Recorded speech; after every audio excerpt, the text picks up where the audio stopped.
Just before the college entrance exams, the most popular girl in school had a birthday and invited the whole class to her party. My childhood friend said he'd give her a king cobra egg as a gift, wishing her a triumphant start and exceptional performance in the exams. I warned him not to go anywhere near it, because a mother snake protects her young. A king cobra mother can track a threat by scent for up to 30 kilometers. After hearing my explanation, his mother locked him in his room to study.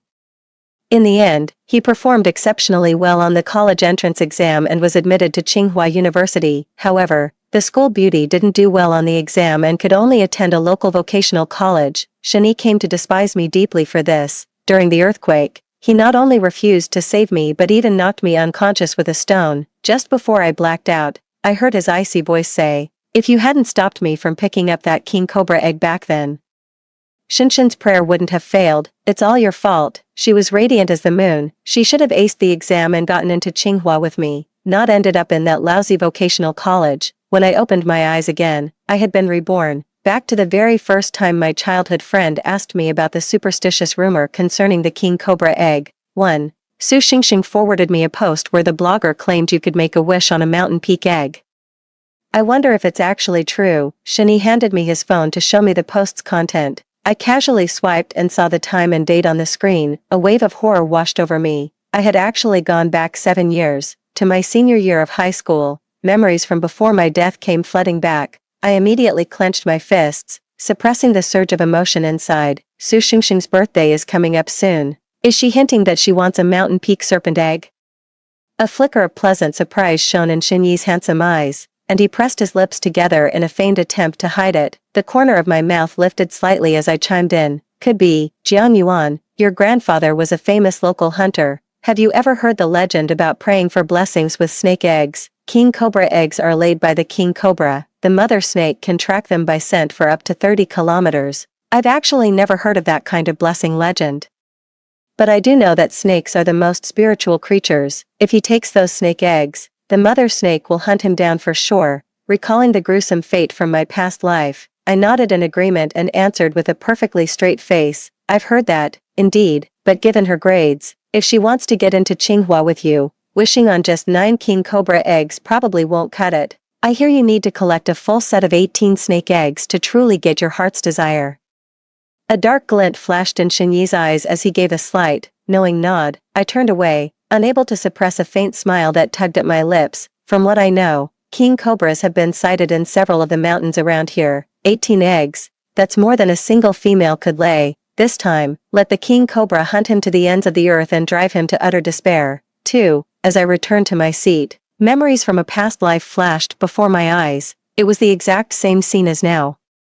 On the eve of the college entrance exams, the most popular girl in school had a birthday and made a point of inviting the whole class. He said giving an ordinary gift was too cliché, so he wanted to fulfill her wish by going up the mountain to find a king cobra egg to give her for good luck on her exams. Hearing this, I immediately tried to talk him out of it, urging him not to touch a king cobra's eggs under any circumstances. After hearing my explanation, Shani gradually gave up on the idea of going to the mountains to look for snake eggs. Little did I know, he ended up resenting me for it. Shani was a prodigy, brilliant and pure, whose world seemed to revolve solely around academics. Yet, for someone like him, everything changed after he met Su Xingxing. After Shani and I got into Tsinghua University, Su Xingxing didn't do well on her exams. She missed getting into a second-tier university by a single point.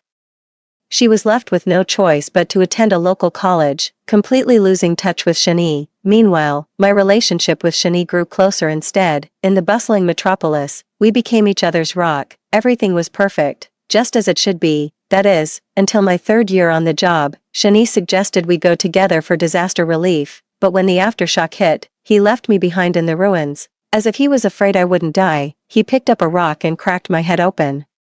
Jiang Yuan, for the past 7 years, the person I've hated most is you. If you hadn't stopped me from going up the mountain back then, how could Xingxing have scored 200 points less and ended up only getting into a junior college? It's all your fault. Someone as radiant and pure as the moon, who should have had a smooth life, had it all ruined by you. What right do you have to a bright future? You deserve to die. Gazing into his cold, merciless eyes, my tears began to fall uncontrollably. The searing pain in my forehead made my consciousness start to drift away. after the disaster relief work was over, my mother had planned to subtly hint to the Shin family about arranging an engagement for the two of us first. It was at this moment that I finally understood. From the very beginning, he loathed me, wishing I were dead, and how could I not hate him in return? We were childhood sweethearts for 20 years.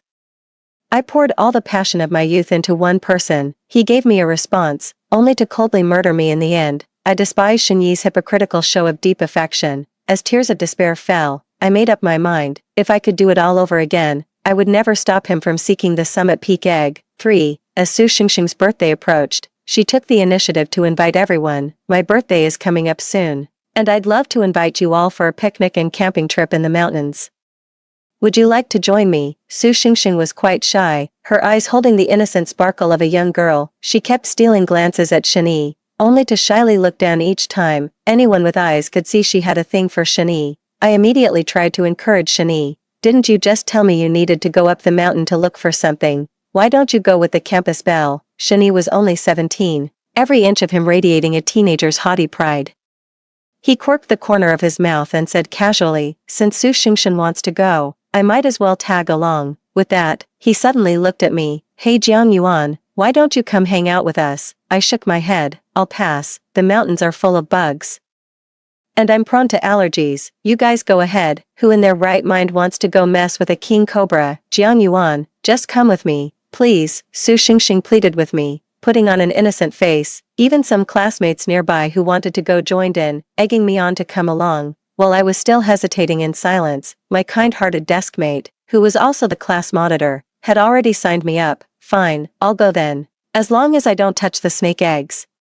I won't become a target for the king cobra. In my past life, Shinyi was the one who killed me, crushing my ribs to splinters with a heavy rock. This time, I'm going to watch with my own eyes what happens when Shinyi provokes a king cobra. Now that's what I call living. This second chance was worth it. We found a clearing next to a waterfall and stream, surrounded by mountains. It was wonderfully cool and pleasant. We unanimously decided to pitch our tents right there. In the afternoon, Shinyi suggested going to look for the king cobra eggs. In those days, very few high school students had mobile phones, and the internet was not well developed. Everyone was curious about what the legendary king cobra eggs looked like, so a few boys decided to go with him. They made their way there, stopping and starting along the road. Soon enough, Shinyi found the oval, white eggs nestled in the undergrowth, just as he had hoped. The eggs were clustered together, 8 in total. Shinyi scanned the area, seeing no sign of the mother snake nearby. He casually scooped up the clutch, then frowned. Why only 8? A king cobra's clutch is larger than this. There must be another nest nearby. I stood the farthest away, waiting for them on the side. Su Xingxing asked tentatively, can I touch it? I heard if you collect 9 snake eggs, you can make a wish for good luck on the college entrance exam. She couldn't wait to step forward and touch it. Her eyes burning with growing fervor and excitement, Shinyi gave a faint smile, his gaze fixed intently on her. Su Sharaway said fearfully, now that we've found it, let's head back for now. It was getting dark. Everyone agreed to head down the mountain together. After they returned, Shinyi carefully carried the snake egg in his backpack the whole way. He wasn't a complete fool, knowing what to do. She took out the realgar powder from her bag and sprinkled a circle around the tent. There might be snakes or insects at night, just to be safe. Hearing this, Su Xingxing immediately chimed in, Shinyi, you're so thoughtful. We only brought 2 tents. The smaller tent was for the boys, and the larger one was for the girls. So, Su Xingxing, Su Sharaway, and I all shared one tent. The next morning, we woke up. Shinyi saw that everyone was safe and sound, with no signs of snakes or insects having been around. So, he turned directly to Su Xingxing and said, I want to go back up the mountain, near where we found the snake eggs yesterday. There might be another clutch. That way, we could gather a total of 18. Your score isn't high, and if you want to perform better, I feel that making a wish with just 9 snake eggs still won't be enough. Su Xingxing readily agreed. Sure, I'll go with you. Since the birthday girl had spoken, and everyone felt Shinyi had the realgar powder for protection, they all decided to go along. 4. When they reached the vicinity, Shinyi discovered snake eggs beneath both of the large trees nearby. There were 6 on one side and 4 on the other. Altogether, that made exactly 10 snake eggs. A look of satisfaction spread across Shinyi's face. See, I told you, there are 2 clutches here. Add yesterday's clutch to that, and it's clearly 3 clutches of king cobra eggs. No. He thought the 2 clutches of snake eggs found today were so close together. They must have been laid by the same mother, but he didn't know that if it were the same mother snake, the eggs would be stuck together in one mass, not scattered around separately. Before I could think, a rapid rustling sound reached my ears, as if something was darting through the jungle. I immediately took a step back, alertly scanning my surroundings. Did you guys hear that? Sue Sharaway reminded us, her voice trembling. Hearing this, Shani immediately furrowed his brow. What noise could there possibly be? If you're scared, you can leave first. He was still gently and attentively showing Su Xingxing the mountain peak snake egg and had no wish to be disturbed. Just then, Su Sharaway suddenly let out a sharp scream. Her panicked shriek sent a jolt through everyone. Arg! Xing Yi's expression shifted, his tone turning cold and sharp as he demanded. Su Sharaway was so frightened she burst into tears. What's wrong? Trembling, she pointed behind Shani. Tears streaming down her face. Watch out, there's a snake right behind you. Xing Yi's face went pale with fright, and he whipped his head around in a panic. 5. A king cobra was coiled up, its tail flicking, its forked tongue tasting the air, its cold, reptilian eyes fixed intently on Shani. Another one had appeared from a different direction, its predatory gaze locked menacingly on Su Xingxing. Her legs trembled with fear, and she collapsed weakly into Xing Yi's arms. Shani, oh no!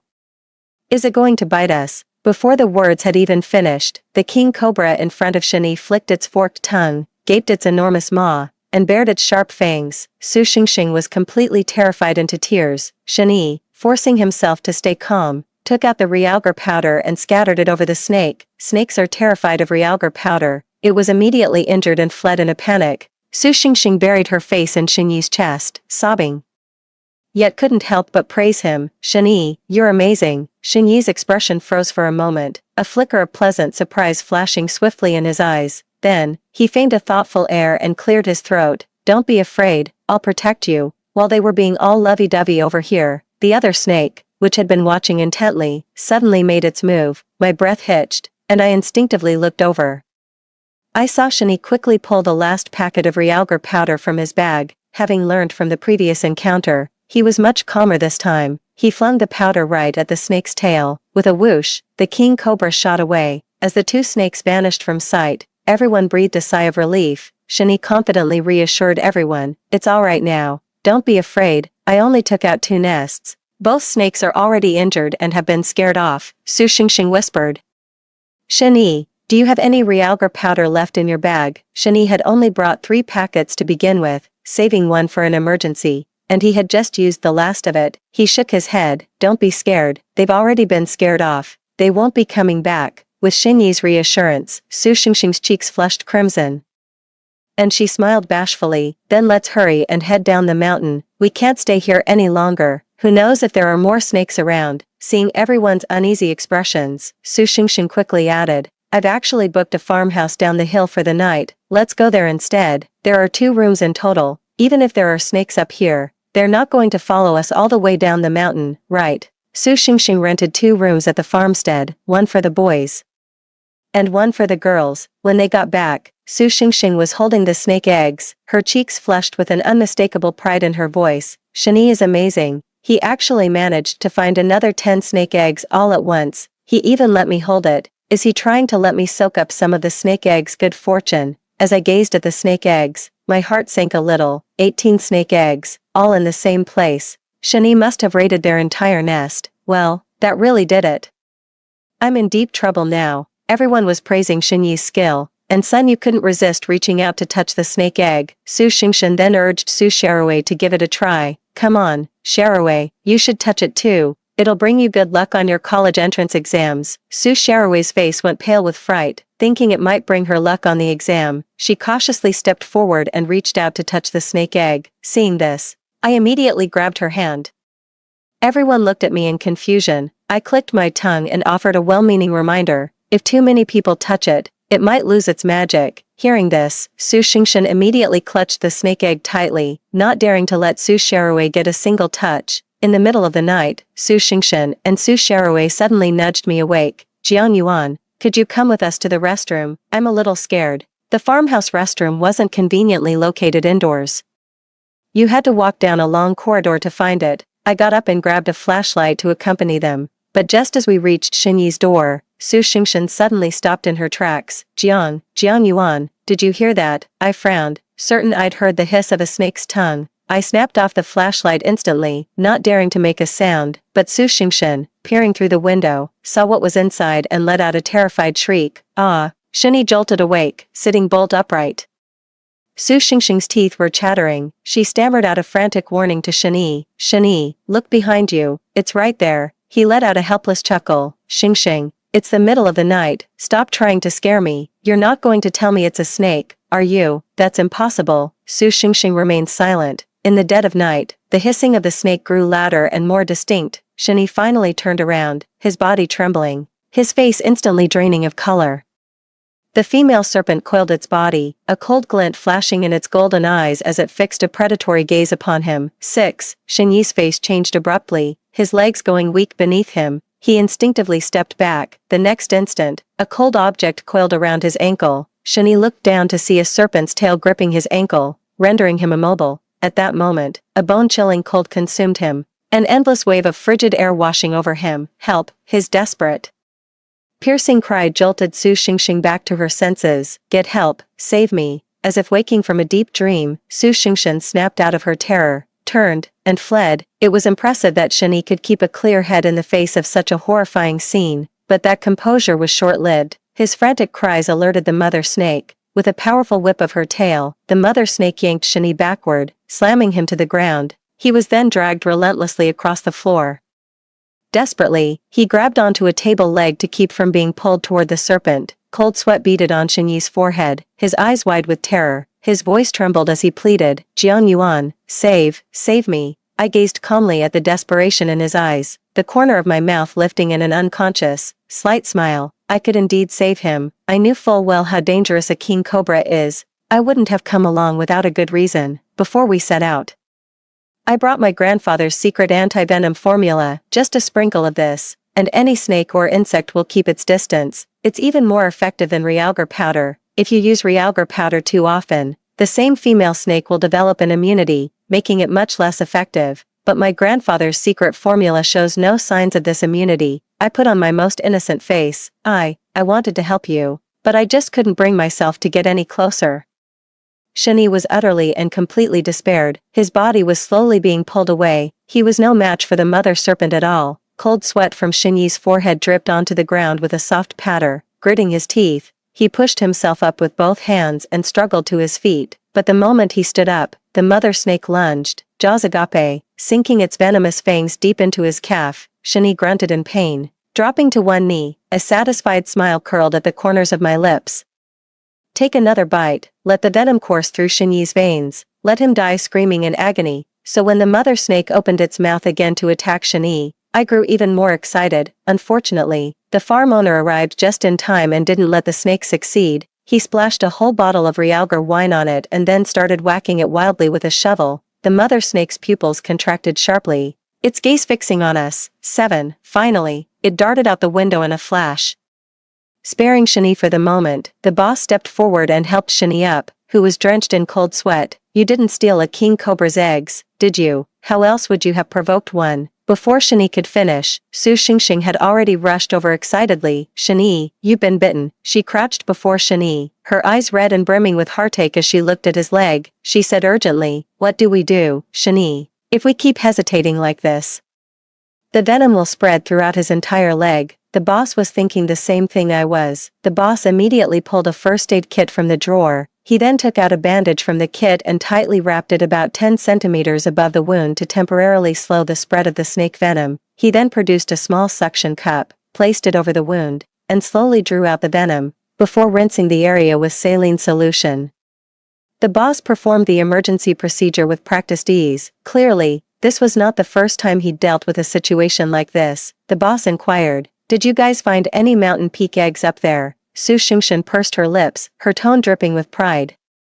Yeah, I heard if you collect 9 mountain peak eggs, you can make a wish. Shani is amazing. He found 18 of them and brought them all down the mountain. At these words, the shopkeeper was stunned. Kid, are you naive or just plain foolish? King cobra eggs don't grant wishes. Ordinary people wouldn't dare touch them. Once you handle those eggs, the mother snake can track the scent for up to 30 kilometers. You're done for. Not only did you take them, but you took 18 eggs.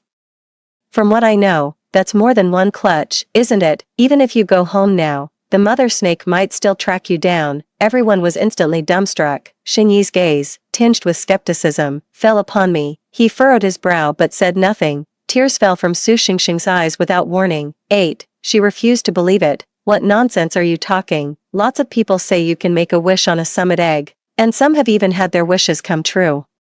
They got into Tsinghua University and their careers took off. Just like that. Seeing how stubborn she was, the boss couldn't say anything more. What? After all, you can't reason with someone hell-bent on their own destruction. He shook his head and could only say, this student's leg injury can't wait. I'll take you down the mountain now and get you to a hospital. Sun Yu and Song Sharaway both went to pack their bags. Before leaving, I saw Shani holding the king cobra egg in his backpack. He said to Su Xingxing, Xingxing, I originally planned to give you the king cobra egg as a birthday gift, but the rumor turned out to be false. Maybe we should just toss it on the way. After being bitten by the mother snake, Shani was too scared to keep the king cobra egg. To everyone's surprise, Su Xingxing snatched the king cobra egg right out of his hands. Shani, you went through all that trouble to find this king cobra egg for me as a gift. How could we possibly just throw it away?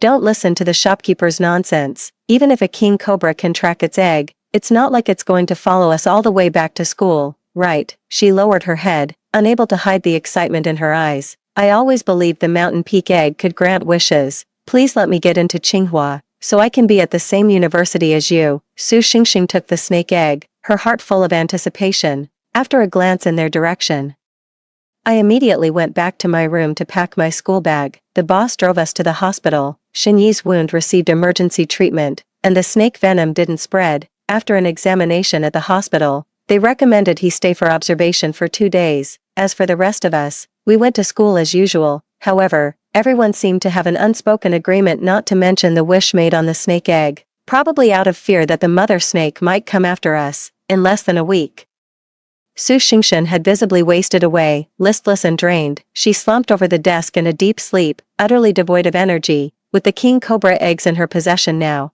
the mother snake had likely tracked her down by scent. That day, Su Xingxin sat before me, her face deathly pale and her eyes rimmed with red. Jiang Yuan, I've heard your grandfather is quite remarkable. Even the snakes and insects in the mountains fear him. He's traveled far and wide and has seen so much of the world.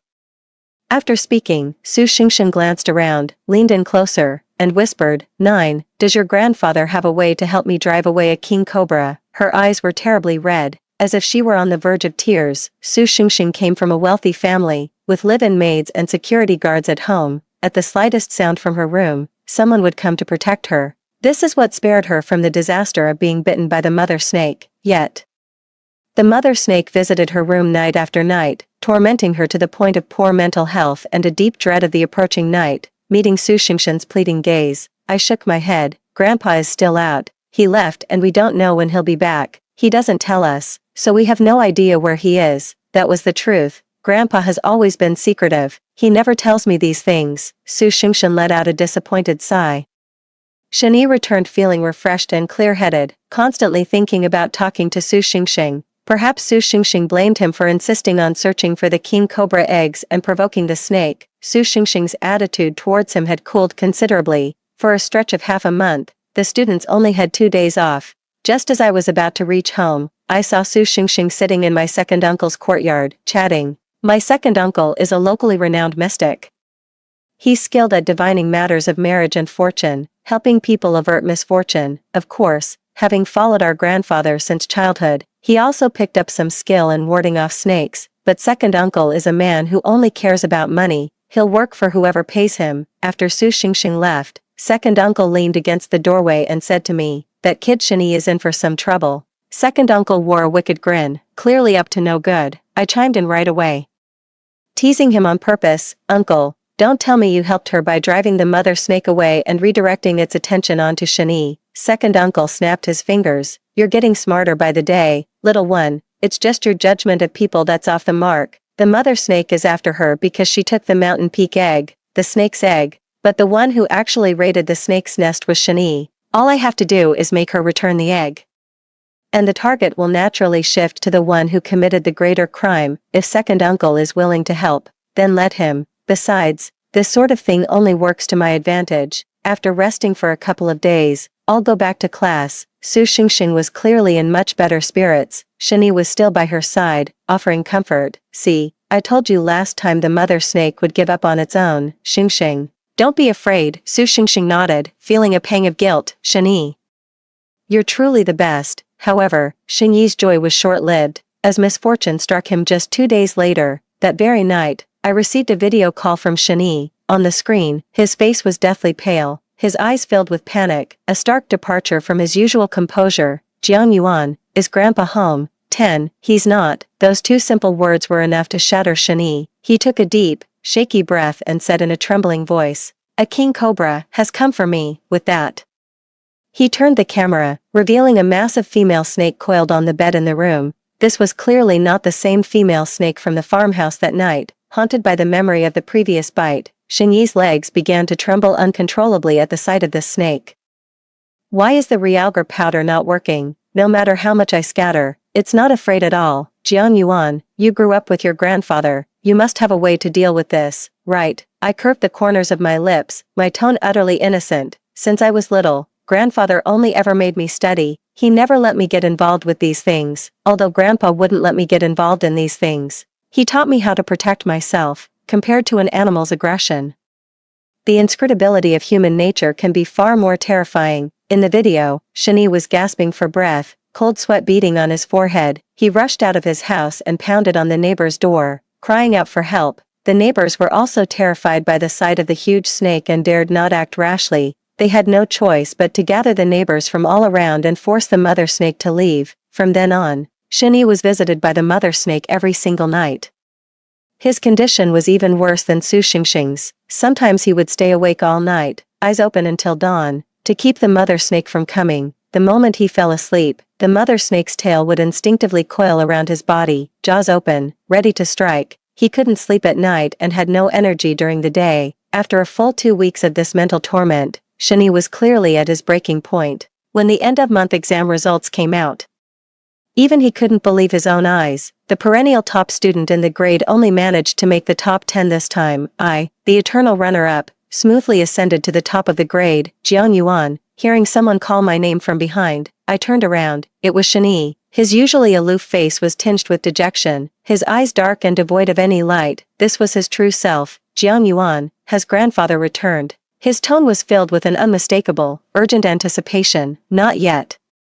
His eyes darkened as his shoulders slumped in defeat. "I'm about to lose my mind because of these king cobras. I keep feeling like 3 females are following me. A different one shows up every day, but I only took 2 nests. Why?" A faint smile touched my lips. "Why are there 3? Am I losing my mind, seeing things?" I took the initiative to offer him some advice. "Right now, you could choose to live on campus, or move somewhere farther away. The mother snake might not be able to find you then."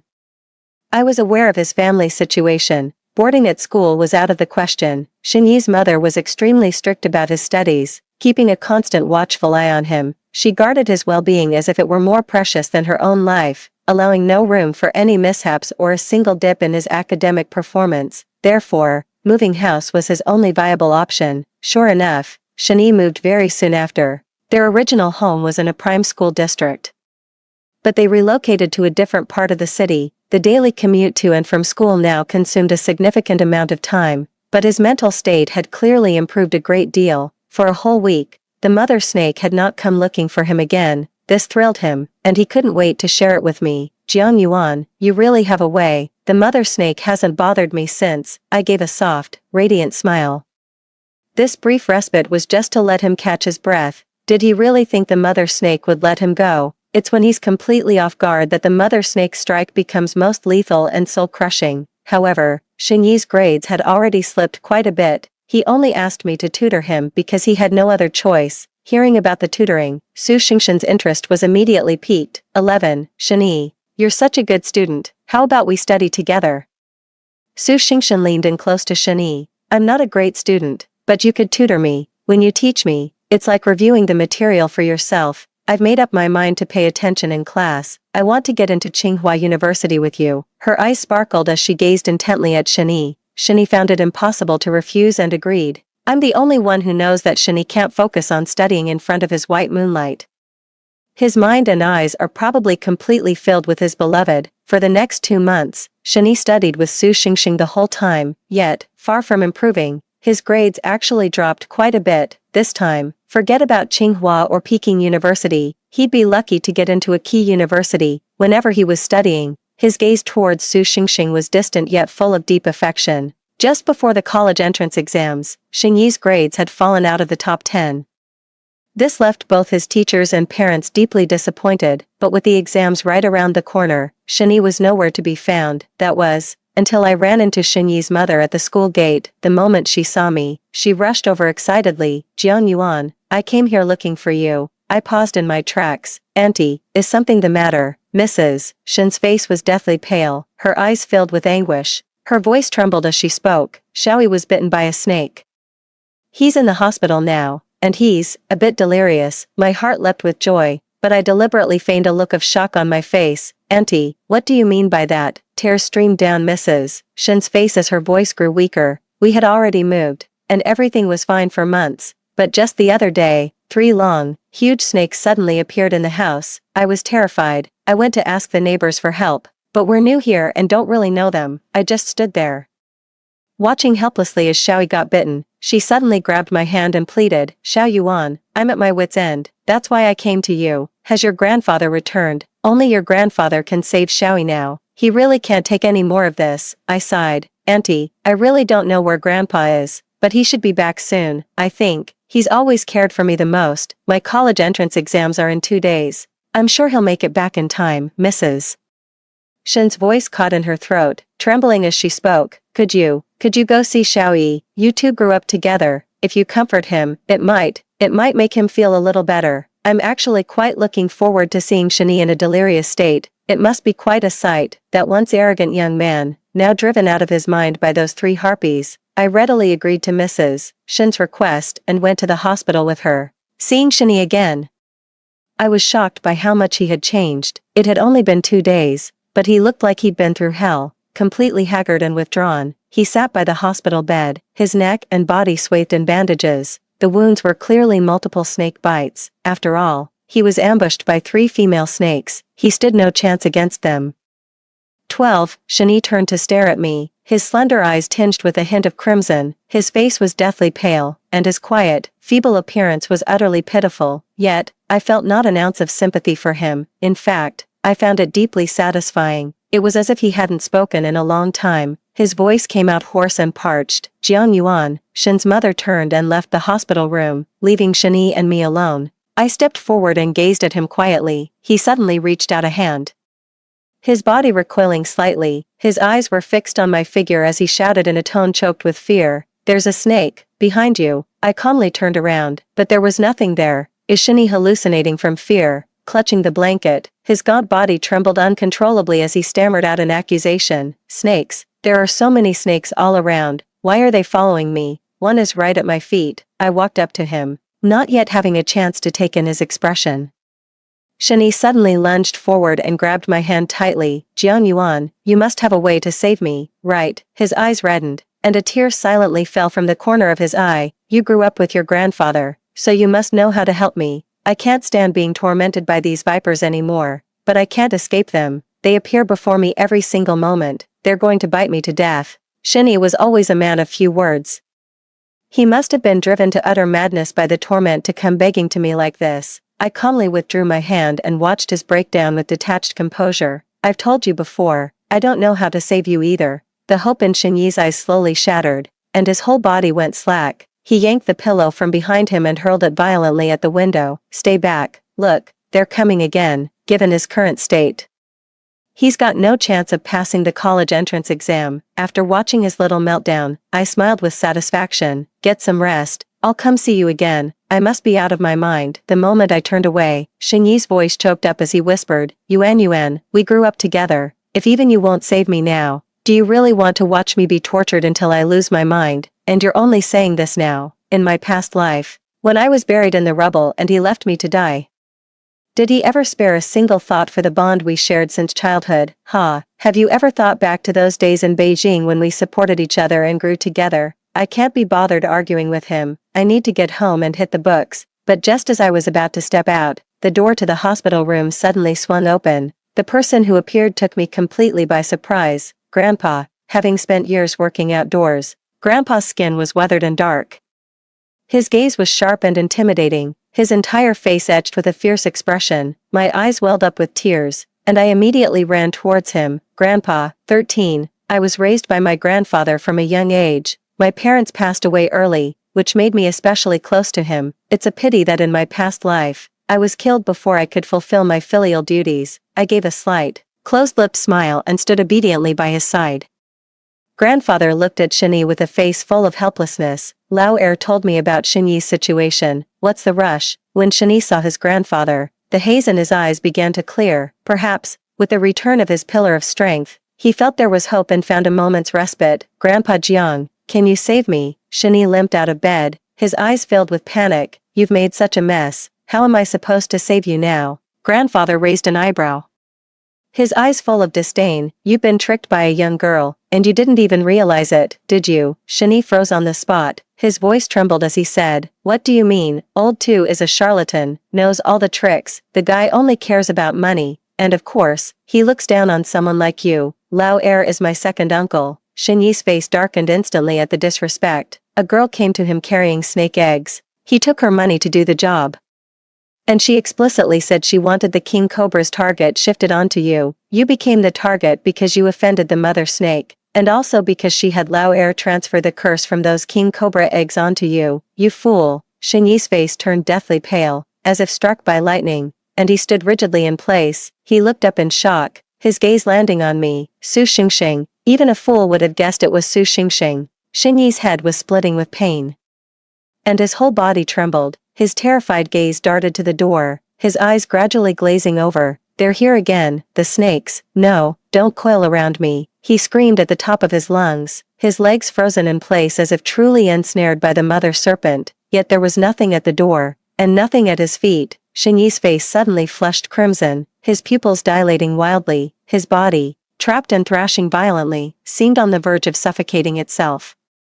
Grandfather frowned deeply, his face a mask of utter disbelief. Only after the doctor arrived and administered a sedative did Shinyi finally sink into a deep sleep. Shin's mother cried until her eyes were red. Uncle Jiang, is there anything you can do? Grandpa took a drag from his cigarette and spoke in a low, measured tone. I can help with the mother snake, but his problem is clearly in his mind. A sickness of the heart can only be treated by a doctor. Upon hearing this, Mrs. Shin's legs gave way beneath her, and she crumpled to the floor, tears streaming down her face uncontrollably. On the day of the college entrance exam, Shinyi was absent. When I entered the exam hall, I realized Su Xingxing was also missing the test, but I had no mind to dwell on their affairs. This was my battlefield. I had to give it my all to achieve my goal. 14. In the exam hall, I wrote furiously, not daring to slack off for a single moment. It wasn't until I finished the exam and stepped out of the examination hall that I finally let out a sigh of relief. Outside the entrance, among the parents waiting with bouquets of flowers, there were also some holding small blackboards and unfurling a white banner. As I moved closer for a better look, I realized they were Su Xingxing's parents. The banner read, "Please help us find our daughter. Su Xingxing has been missing for 3 days. For these 3 days, no one has known where Su Xingxing went. It's as if she vanished into thin air. Every corner has been searched, but she's nowhere to be found." Su Xingxing's parents hung a banner at the school gate, simply because it's a high-traffic area with many passers-by and media coverage, making it easier to spread the word and find her. It's highly likely that Shinyi, who is mentally unstable, took her. I'm going to the police station to file a report and have them look into Shinyi. But as soon as I turned around, I saw my grandfather standing beside me. I called your name twice, and you didn't hear me. What's on your mind? I grabbed Grandpa and pulled him aside. Grandpa, call the police. Grandpa let out a cold snort. Come with me. I had no idea what Grandpa was planning. Was he really trying to cover for Shinyi? A thug like that should be reported to the police. On the way, Grandpa told me he had already called the police. 15. I know where Shinyi is. I'll lead the way so the police don't waste time searching. My grandfather took me to the ancestral home up in the mountains. Behind the house itself, I saw 2 figures. Shinyi sat in the shadows, gently stroking a dagger that was slick with blood. The blood came from the small snakes he had dissected, each one skinned and gutted. He wiped the blood from his fingertips, smearing a vivid, glaring crimson across his cheek. Shini chuckled softly, Yuan, you're here. I glanced at Su Xingxing, who was still unconscious. She was in a state of disarray, a snakeskin draped over her, and an eerie aura emanated from her entire being. A shiver ran through my body, and I muttered, you killed her. Hearing this, Xingyi's smile grew even brighter. His smile vanished instantly, replaced by a gaze full of hatred. I will conquer the fear in my heart. If I cannot kill the mother serpent, then I will slay her brood, one by one, with hundreds. Thousands of snakes vanquished by my hand. What is one mere mother snake to me? He dropped the dagger from his hand and raised his arms in a gesture of surrender. She's the one who drove me to this madness. I can't take the college entrance exam, so why should she get to take it smoothly and live a peaceful life? What gives her the right? Jiang Yuan, do you think what I did was right? Shani stumbled toward me, only to be kicked away by Grandpa. Grandpa wore a look of utter impatience. Keep your hands off her. Whether you were right or wrong, the law will be the judge of that. Shani frowned, struggling to get up from the ground, but he hadn't eaten in a long time, and his body was utterly exhausted. By the time the police arrived, he didn't even have the strength to run. The police notified Su Xingxing's parents. After her parents rushed out of the school, they were followed by a swarm of media reporters. The moment Shani was taken away, numerous journalists were frantically capturing the scene. His story has already made the local news. The headline read, former child prodigy descends into a deranged mental patient. Just before leaving, Shani gave a meaningful smile and said, Jiang Yuan, I've only just realized it's you I like. A wave of nausea churned in my stomach, and I replied without mercy, what a pity, I don't feel the same way. Shani was sentenced to 7 years in prison. Su Xingxing didn't die. She had merely fainted from the shock. However, after she regained consciousness, her mental state was never quite the same. She became afraid of human contact, plagued by nightmares night after night. She was constantly haunted by the feeling that someone was coming to kill her with a knife, a figure that would eventually morph into a giant python swallowing her whole. Under this psychological torment, Su Xingxing grew vacant and detached, beginning to retreat from reality altogether. I went to see her once. She gazed at me in silence, tears streaming down her face. I gave her the sachet my grandfather had made. This is a sachet my grandfather made by hand. It's meant to ward off evil spirits and repel insects. Keeping it with you might help. Su Xingxing's hands trembled as she carefully accepted it. Thank you. I took a deep breath and said softly, actually, now that I think about it carefully, you were also a victim of Xingyi's actions. You're innocent in all this. There's nothing in this world that can truly grant blessings or protection, even if there seems to be. It's just what we hold in our hearts and minds, a form of psychological suggestion, a kind of emotional refuge, nothing more. I'm not sure if Su Xingxing understood. She just blinked and gave a faint smile. Before leaving, I took one last look at her. Oh well, I wish her the best of luck. Don't let the bad guys target you again. And with a score of 702, I got into Tsinghua University as I had hoped, fulfilling my life's dream. I hope everyone has the ability to protect themselves and become a strong enough version of who they are. The end. Story 2. On his deathbed, Xingziki was asked by reporters, Professor Xing, what's your greatest regret in life? He replied, I should never have indulged Jiang Yanshu's emotional blackmail by marrying her. It cost me a lifetime with Wanwan. Now all I can do is leave my patents and entire estate to Wanwan as compensation. The emotional blackmail he referred to stemmed from him eloping on college entrance exam day, only to crash head-on into a truck. I happened to witness this scene on my way to the exam hall and instinctively rushed over to push him out of harm's way. He walked away unscathed, while I ended up paralyzed for life. Later, sensationalist media tracked me down and asked what I regretted most. I smiled wryly.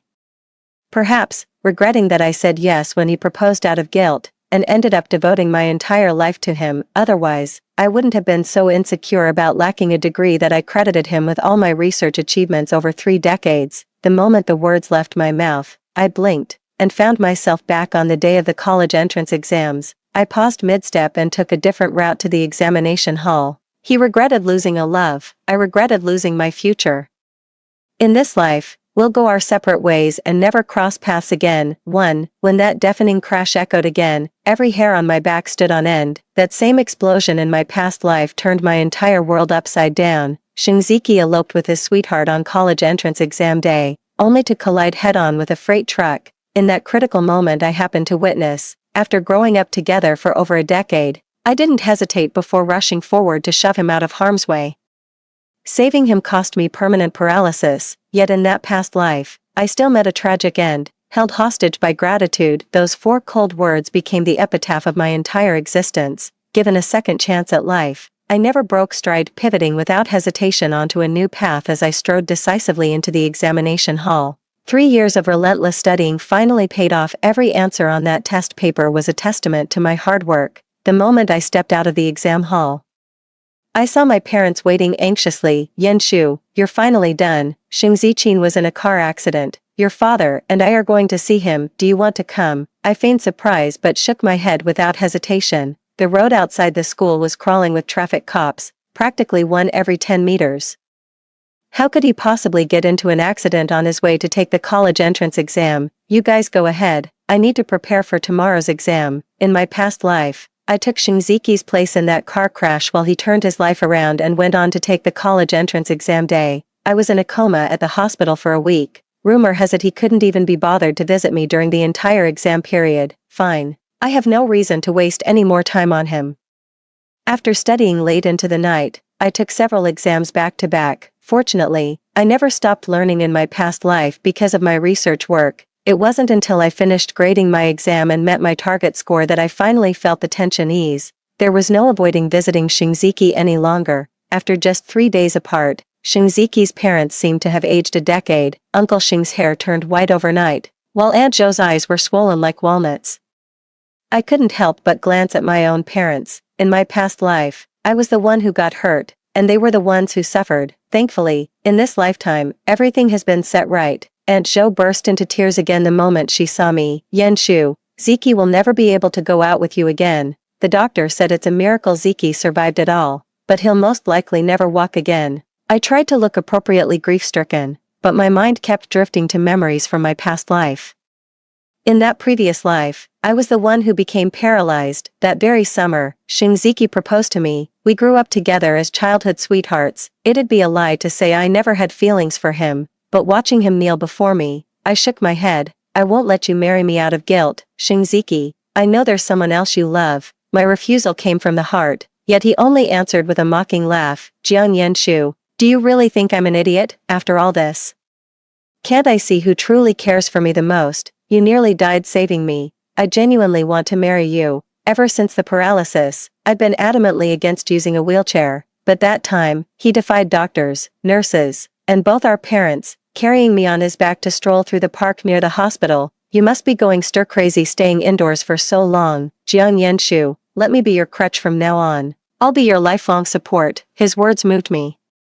And I foolishly believed I'd found true love, yet before 3 years of marriage had passed, he grew weary of this life. My lower body paralysis causes constant incontinence. I've lost count of how many times I've heard him say, a grown man soiling himself daily. These hands were made for research, not cleaning up your filth. He's a tenured professor at a top-tier university, leading multiple research projects. But when I casually browsed his files, I discovered his experiment to accelerate muscle necrosis in paralyzed patients, deliberately inducing rapid complications. The moment I saw it, my blood ran cold. This perfectly illustrates how small favors create gratitude while large ones breed resentment. But karma caught up with him. His distraction during the experiment caused a lab fire. Everyone managed to escape, except for him who got trapped inside. I always believed karma would catch up with scum, but never imagined his dying wish would be leaving everything to that white moonlight who convinced him to elope during college entrance exams. My life's greatest regret was yielding to Jiang Yenshu's emotional blackmail to marry her,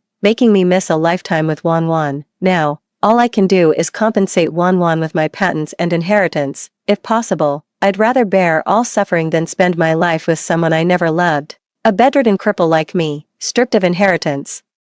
My fate was all too predictable. 2. When I opened my eyes again, I'd been reborn. I won't exploit past favors, nor do I want any further entanglement with him. In this lifetime, I really want to see if these star-crossed lovers can finally make it work. Oh Yenshu, stop pacing around, you're making me dizzy. My mom tried to pull me down to sit, while Aunt Zhou choked up and said, they've always been so close. Yenshu's just too worried to stay still. I gave an awkward laugh and didn't explain.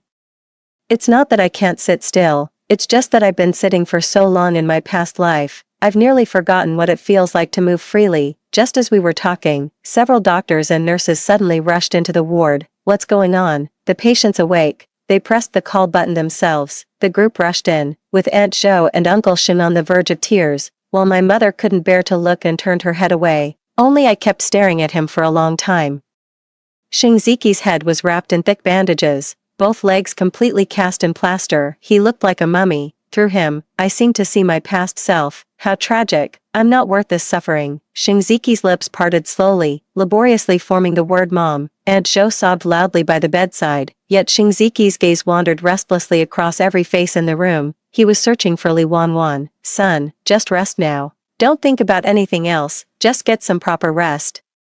Shinziki nodded slowly, and only after a long pause did he notice something was off with his body. He looked at his legs and broke into a grin. Mom, why's my leg wrapped up so sloppily? Take a photo for me. I want to post it on Moments. The people in the hospital room exchanged glances. Aunt Jo couldn't bring herself to break the terrible news, so she just took out her phone and snapped a picture for him. But the moment she placed the phone in his hands, Aunt Jo rushed out of the ward with reddened eyes, unable to hold back her emotions. What's wrong with my mom? Nobody knew how to respond, but Shinziki was sharp. He quickly sensed something was off. He panicked briefly, yet managed to say, why the long faces? Surviving disaster means good fortune awaits. Isn't that the saying? Uncle Shing wiped his face with his hand. Yes, yes. His voice cracked with emotion as he spoke, finally making Shinziki genuinely panic. What's wrong with me? Tell me, damn it. The room fell silent, but a twisted sense of satisfaction rose within me. I said with a hint of vindictiveness, the doctor said you'll most likely be paralyzed for life. Shinziki froze in shock. His dying words from his past life had manifested. Karma came full circle, but for some reason, he didn't look happy at all. He frantically pounded his leg with his other hand. No way. How could I be paralyzed when I'm already awake? I'm only 18 years old. Uncle Shing rushed to restrain him in alarm as Shinziki broke down in hysterical sobs. Dad, I'm only 18. I'd rather die than live paralyzed. Stop the treatment. I don't want to live anymore. I really don't. I lowered my gaze to hide the coldness in my eyes. He chose this path himself. Every single decision was his own making. Why is he never satisfied no matter the outcome? 3. Out of family friendship, my mother cooked for Aunt Jo's household, leaving meal deliveries to me. My visits were the only time Aunt Jo could step out for fresh air. But after a week in hospital, Shinziki remained listless. Are you eating or not? I'm running out of patience. If you're not eating, I'll tell Mom not to cook. It's sweltering to cook in summer. Shinziki avoided answering and instead looked up at me, saying, Has Li Wanwan contacted you? I chuckled. Why would she contact me? Shinziki's face flashed with urgency again. She wants to visit me, but she'd feel awkward around my parents. You're the only one she can reach out to. If she does contact you, tell her I'm doing fine and not to worry. Say it's my fault. I broke my promise. I failed to take her to someplace where nobody knows us when it mattered most. Truly, the difference between love and its absence couldn't be more obvious.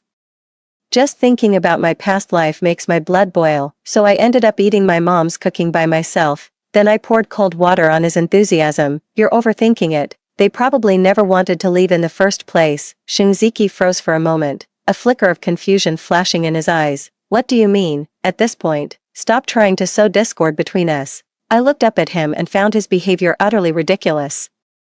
Li Wanwan took the college entrance exam in the same testing center as me. Besides, what would I gain from driving a wedge between you two? Right now, nothing would please me more than seeing those two stuck together for good. No one understands the agony of paralysis better than I do. Endless bedsores, wasting muscles, lying in your own filth waiting to be cleaned. If left unattended, that stench lingers right under your nose. Over time, the smell seeps into your very being. I'm dying to see if Shinziki's lifelong sweetheart can truly remain devoted to him till the end. Why would Wanwan take the college entrance exam? We'd agreed to. The word elope never quite made it past his lips. When I left, he was still staring blankly at his phone. The moment I closed the door, I heard him hastily making a phone call. Hearing Li Wanwan's voice made me freeze in my tracks. Who is it? Shinziki's voice trembled with emotion. Wanwan, it's me.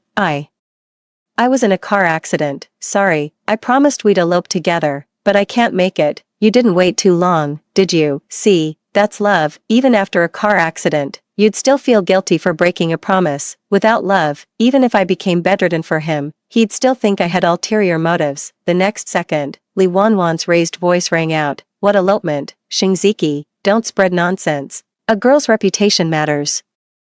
You had the car accident on your way to the college entrance exams. It's got nothing to do with me. Got it. I couldn't help but laugh. After the call ended, Shinziki's choked sobs soon filled the hospital room. I left carrying the lunchbox. Couldn't even last a week. Yet there's a whole lifetime ahead. With results coming out in about a week, I started scrambling to research schools and plan applications. My mom insisted on cooking for Shinziki, but he'd always sulk and refuse to eat when she delivered the meals. Back in the day, I'd pull out all the stops just to get him to eat. Now I only ask once each time. If he won't eat it, I'll happily finish it all myself. Even my mom noticed something was off. Why does Ziki look skinnier these days while you've clearly put on weight? I pretended not to hear and brushed off my mom's comment. In the following days, I even used college application research as an excuse to avoid delivering meals. But somehow, news about Shinziki's elopement car accident suddenly spread throughout the school. My mom got a call from Aunt Jo the next morning. Something's happened. Come quick. Our families always helped each other out, so my parents rushed over without hesitation. I went along with the mindset of watching the drama unfold. The moment we stepped off the elevator, we saw a crowd gathered inside and outside the hospital room. There were even reporters. As we approached, Li Wanwan stood by the bed with red-rimmed eyes while her parents hurled abuse nearby. Is this how you raised your son? His car accident is his own damn business. Why drag our daughter into this? Now everyone's saying your son's accident was caused by my daughter. How is she supposed to live with that for the rest of her life? Aunt Jo and Uncle Xing had caught wind of the rumors these past few days. Before they could even speak up, the girl's family had the nerve to play the victim first. Aunt Jo's expression turned icy. Madam, let's be reasonable. My son's phone is already being recovered for chat records. We'll soon see what really happened. My son's in this condition. And Li Wanwan couldn't even bother to visit. Then when she finally shows up, all she does is yell at him. Your daughter's reputation took a hit, but my son, he'll never walk again for the rest of his life. Aunt Jo broke down in tears as she spoke. Reporters at the door seized the moment to push through.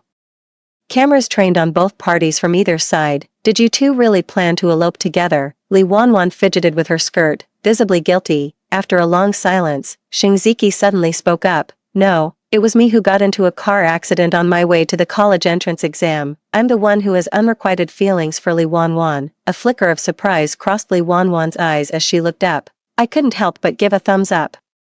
Shinziki's devotion runs deep. No wonder he willed his entire fortune to Li Wanwan on his deathbed in his past life. 5. The reporter left in a huff after failing to get the answers they wanted. The interview clip went viral online almost instantly. Everyone called Shinziki the patron saint of love-struck fools, and their story became legendary throughout the entire high school. I stopped paying much attention to them because the college entrance exam results were coming out that evening. The night before the results were released, my parents and I stayed up late staring at our phones. When we finally saw my score of 690, my parents couldn't contain their excitement and shouted out loud. My eyes welled up with tears as I choked out, Mom, Dad, I can finally pursue what I truly want to do. I'm finally free from being held back by academic qualifications. In my past life, a car accident prevented me from taking the college entrance exam, forever losing my chance at university. After marrying Shinziki, he would always bring his lab data home with him. With time on my hands, I began teaching myself and even made several scientific breakthroughs, but due to academic restrictions, I had to credit all my research achievements under Shinziki's name. This lifetime, the three bold characters Jiang Yenshu can finally be inscribed wherever my hands can reach. My mom cupped my face and planted a kiss. Sweetheart, just name your reward. Seeing my parents' eyes brimming with tears, I couldn't help but pull them both into a hug. In my past life, I was bedridden with paralysis, and Mom wore herself out taking care of me. My greatest wish back then was just to take daily walks with my parents, go grocery shopping, and live those simple, heartwarming moments normal families share. What's gotten into this kid today? Burying my face in Mom's arms, I mumbled. I want to go out with you both. Tomorrow you're mine. No work, no excuses. My parents agreed without hesitation, even looking pleasantly surprised. We got ready to leave early the next morning, but as we stepped out, we ran straight into Xingziqian, who had just returned from the hospital. The smiles froze on my parents' faces, quickly replaced with looks of concern. Just as I was about to speak, I saw Li Wanwan stepping out from the passenger seat. What's this? Aunt Jo wore a complicated expression, forcing an awkward smile. These two are getting engaged. I raised an eyebrow. Weren't they at each other's throats just the other day? Shingziki, unusually free from his usual gloom, openly held Li Wanwan's hand. We're holding the engagement party the day after tomorrow. Don't forget to come. By the way, where are you two headed? My parents exchanged glances and said, the college entrance exam results are out. Yan Shu scored 690 and is begging us to take her out to celebrate. Aunt Zhou was genuinely happy for me, but couldn't hide her disappointment for her own son. Even after getting in the car, Mom kept muttering to herself, didn't she dislike Ziki? How come she's suddenly getting engaged? I silently scrolled through the school's confession wall. How will this called-off engagement end? After all, Li Wanwan has become quite the celebrity on campus. Shingziki was top of his class. But this scandal ruined him. Public opinion can crush a person alive, but I get the feeling that girl isn't particularly into Ziki. I gazed out the window with a knowing smile. If they were truly meant for each other, Li Wanwan wouldn't have said those things during their phone call. My mom even prepared a hefty red envelope for the engagement party. 6. Li Wanwan stood there in her qipao, while Shingziki remained confined to his wheelchair. They couldn't even fit in the same frame when trying to take a photo together. Li Wanwan grew visibly impatient in under 5 minutes. Shingziki, I watched as Shingziki, paralyzed from the waist down, painfully raised himself slightly by pushing against the wheelchair armrests with his arms. Li Wanwan's expression finally softened a little. Yenshu, could you take a photo for us, please? I took the camera and snapped several shots, sincerely saying, wishing you a lifetime of happiness together. Li Wanwan smiled, but when her gaze swept over Shingziki's legs, the disdain and disgust in her eyes were unmistakable. Shingziki's, however, looked at me and said thank you. All of this didn't escape Aunt Zhou's notice. She held my hand tightly and wouldn't let go. Yenshu, why is Shingziki so disobedient? You're such a wonderful girl, and you two grew up together since childhood. I knew exactly what Aunt Zhou was about to say, so I cut her off before she could speak. Auntie, Shingziki's heart belongs to Li Wanwan. Despite some minor hiccups, they've become a match made in heaven. You should be happy they're getting engaged. Aunt Zhou wiped her tears, her trembling fingers gently tucking a loose strand of hair behind my ear. Yenshu, when you're at university, remember to show me what campus life is like. I nodded with a smile, though my heart ached faintly. It wasn't because of Shingziki. My heart went out to Uncle Shing and Aunt Zhou. They could have enjoyed their golden years like my parents, but this incident trapped them for the rest of their lives. I applied to Tsinghua University. 7. A month before school started, my parents gave me money to travel the world properly. I visited 4 or 5 countries, making up for the regrets of my past life in a big way. Right after the semester started, I dragged my luggage straight to campus registration.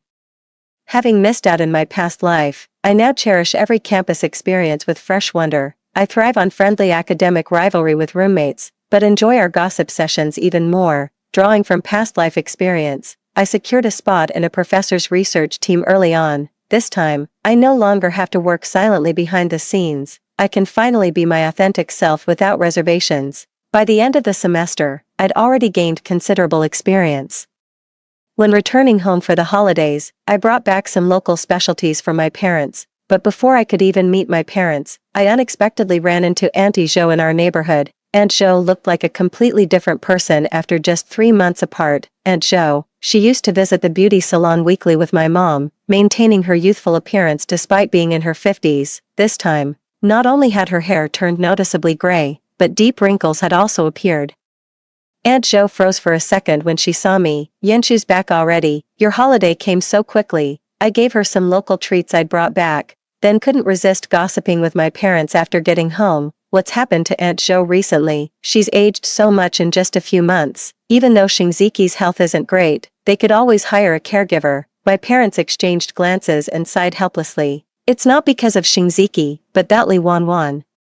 Only after my parents spoke did I realize it was all Li Wanwan's doing. She only scored around 300 points on the college entrance exam, barely enough for a mediocre vocational college. Given Shingziki's health condition and their engagement, the Xing family wanted Li Wanwan to attend a local university. Li Wanwan initially agreed, but changed her mind the very next day. She demanded either 5 million to compensate for her education, or she'd study in the south and only return once a year. Shingziki's dependence on Li Wanwan made the Xing family unwilling to see their son give up on himself. Uncle Xing had no choice but to reluctantly agree to the matter. But ever since Xingziqi's accident, the Xing family's business has been in decline. The additional expenses for Li Wanwan's future wedding, housing, a car, and dowry, suddenly piled immense pressure on Aunt Zhou and Uncle Xing. Since they're both willing to marry, these issues can be properly discussed through calm negotiation. Aunt Zhou happened to pass by our house, and my mother shook her head as she watched her increasingly hunched back. Do you know what Li Wanwan's mother said? She said your son is now a good-for-nothing, and my daughter's willingness to stand by him and marry him is pure kindness, otherwise, he'd be doomed to stay single forever. She even claimed the money from the Xing family wasn't a dowry but compensation for emotional distress, insisting it all be kept by Li Wanwan's mother after the wedding. Only then did I learn that Uncle Xing fell seriously ill over this matter. Li Wanwan would give Xingziqi the cold shoulder unless they paid up. But everyone's got their own fate. Xingziqi chose this path himself. He's got no one else to blame. The next morning, I happened to see Li Wanwan pushing Xingziqi outside for some fresh air, claiming it was for fresh air. She left Xingziqi baking under the June sun while retreating to the shade herself. Watching from a distance, I caught Xingziqi's gaze. He gave me a faint, strained smile. Unlike last time, his smile now carried a tinge of bitterness. Li Wanwan sat beneath the tree fanning herself and scrolling through her phone, only to glance up at me moments later. Yenshu, perfect timing. Could you keep an eye on things for me? I need to run back for a bit. God, it's boiling out here. I couldn't help but smirk at Xingziqi, who was sitting directly under the scorching sun, sweat pouring down his face. Is he seriously just roasting himself out here? Li Wanwan waved her hand. Getting some sunshine is good for your health. I opened my mouth but ultimately held back. After all, every villain meets their match. Xingziqi studied me for a moment before speaking first. Is college life more interesting? I nodded at first, then shook my head. I'd asked him the same question in my past life, but Xingziqi simply said, interesting or not, you can't go. Right now your priority is sorting out your basic survival needs. This lifetime, I threw those same words back at him. Whether it's interesting or not, you can't go anyway. Right now, the priority is taking care of your basic needs. The heat makes smells spread faster. Even standing 2 meters away, I could smell the stench of stale sweat and bodily waste on him. Xingziqi flushed with embarrassment, murmuring after a long pause, college life sure is nice. It's wonderful that you and Li Wanwan finally found happiness together. With that, Li Wanwan walked out of the house. I turned away to attend to my own affairs, but faintly heard Xingziqi murmur, is it really that wonderful? I barely had any downtime during the entire break. 9. Not only did I catch up with high school friends over meals, but the real surprise was discovering a senior from my research group lives just around the corner. We decided to grind through another productive summer together. While I was buried in academic reports at home, Xingziqi's household next door suddenly turned upside down. The racket starts at the crack of dawn every day, and it's been going nonstop for 3 straight days. On the 4th day, Aunt Zhou finally couldn't take it anymore and came to our house in tears. What on earth is going on? Why's your place been so lively lately? My mom asked while comforting Aunt Zhou. Aunt Zhou said with swollen eyes from crying. Li Wanwan alone had already put everyone on edge, and now her mother and brother have moved into our home too. Ziki's health still hasn't fully recovered. He should be resting now, but they've turned the house upside down. Forget about Ziki, even we can't stand the chaos anymore. My jaw dropped in shock. To think Li Wanwan's mother and brother had actually moved into the Xing household. If this is already happening now, what do you think will happen if you get married? My mom, with her exceptional empathy, was so furious she started slamming the table. After all this time, Ziki's feelings for her still haven't faded. There are so many women in the world, does it have to be Li Wanwan? At this point, Aunt Zhou fell silent. No one knows their own son better than themselves. After Aunt Zhou left, my mom was so upset she skipped dinner altogether. Mom, this is Xingziqi's own choice of fiancé. Don't you remember how madly in love he was back then? Let's just respect their decision and wish them well. It's not our place to interfere with others' lives. That's wisdom from my past life. Mom nodded, and seeing how bored she was, I took her out for an evening stroll. We went to the nearby shopping district, where I bought Mom an ice cream, just like she used to do for me when I was little. Mom, when are Xingziqi and Li Wanwan getting married? My mother remained silent, studying me with a searching gaze. Yenshu, your father might be clueless, but your mother sees everything clearly. About Xingziqi, we grew up together, and wherever we went, people would tease us about being a pair. Over time, inappropriate thoughts began to take root in my heart. Instead of denying it, I countered my mother's question with one of my own. Do you really want your daughter to marry a paralyzed man? Holding the ice cream, my mother replied with grave seriousness, I'd never want my daughter to marry someone who's in love with another. I'm relieved you didn't stubbornly insist on this. I chuckled and leaned against my mother's shoulder. It wasn't that I didn't insist. My past life had already taught me that lesson the hard way. Just as I was about to speak, Mom suddenly raised a finger to her lips. Look.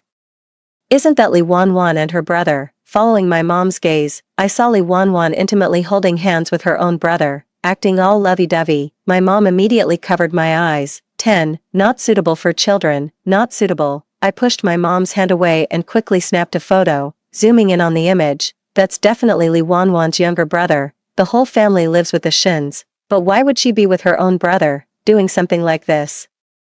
My mother's face turned grim as she wordlessly dragged me back home. I did some asking around on the way. Li Wanwan is an only child. She doesn't have any younger brother. In other words, the three of them, Li Wanwan included, played Uncle Xing's family for fools. My mom was pacing anxiously around the house. Should we really tell Aunt Zhou about this? We can't just stand by and watch Li Wanwan cheat on Xing Ziki, especially right under the Xing family's nose. My father stopped my mother. We can't rashly spread this news. Look how devoted Ziqing is to Wanwan. If this backfires, we might earn their lasting resentment. I shared my father's perspective. It's not indifference, but sheer exhaustion from constant fear. The truth always comes out. It's only a matter of time before Li Wanwan's affair with that boy gets exposed. After reaching a consensus, the three of us unanimously decided to play dumb about the whole situation. I resumed my usual hectic routine, keeping myself constantly occupied, but to my surprise, Xing Ziki was sitting alone by the roadside when I returned that evening. His gloomy expression made me wonder if he'd discovered something. Jiang Yenshu, 11. I tried to walk past unnoticed, but he called out to me, It's getting late, aren't you heading home? He stared at me for a moment before forcing a strained smile. That person who just walked you back was. I frowned, finally realizing he was talking about my senior. We went to the campsite in the neighboring district together today, and he just drove me back. But there's no need for me to explain these things to him. I shot back. What do you want? Xing Ziki lowered his head to stare at his legs, and when he looked up again, his eyes were red. The doctor said. His voice choked up. The doctor said my leg isn't healing well. It needs to be amputated.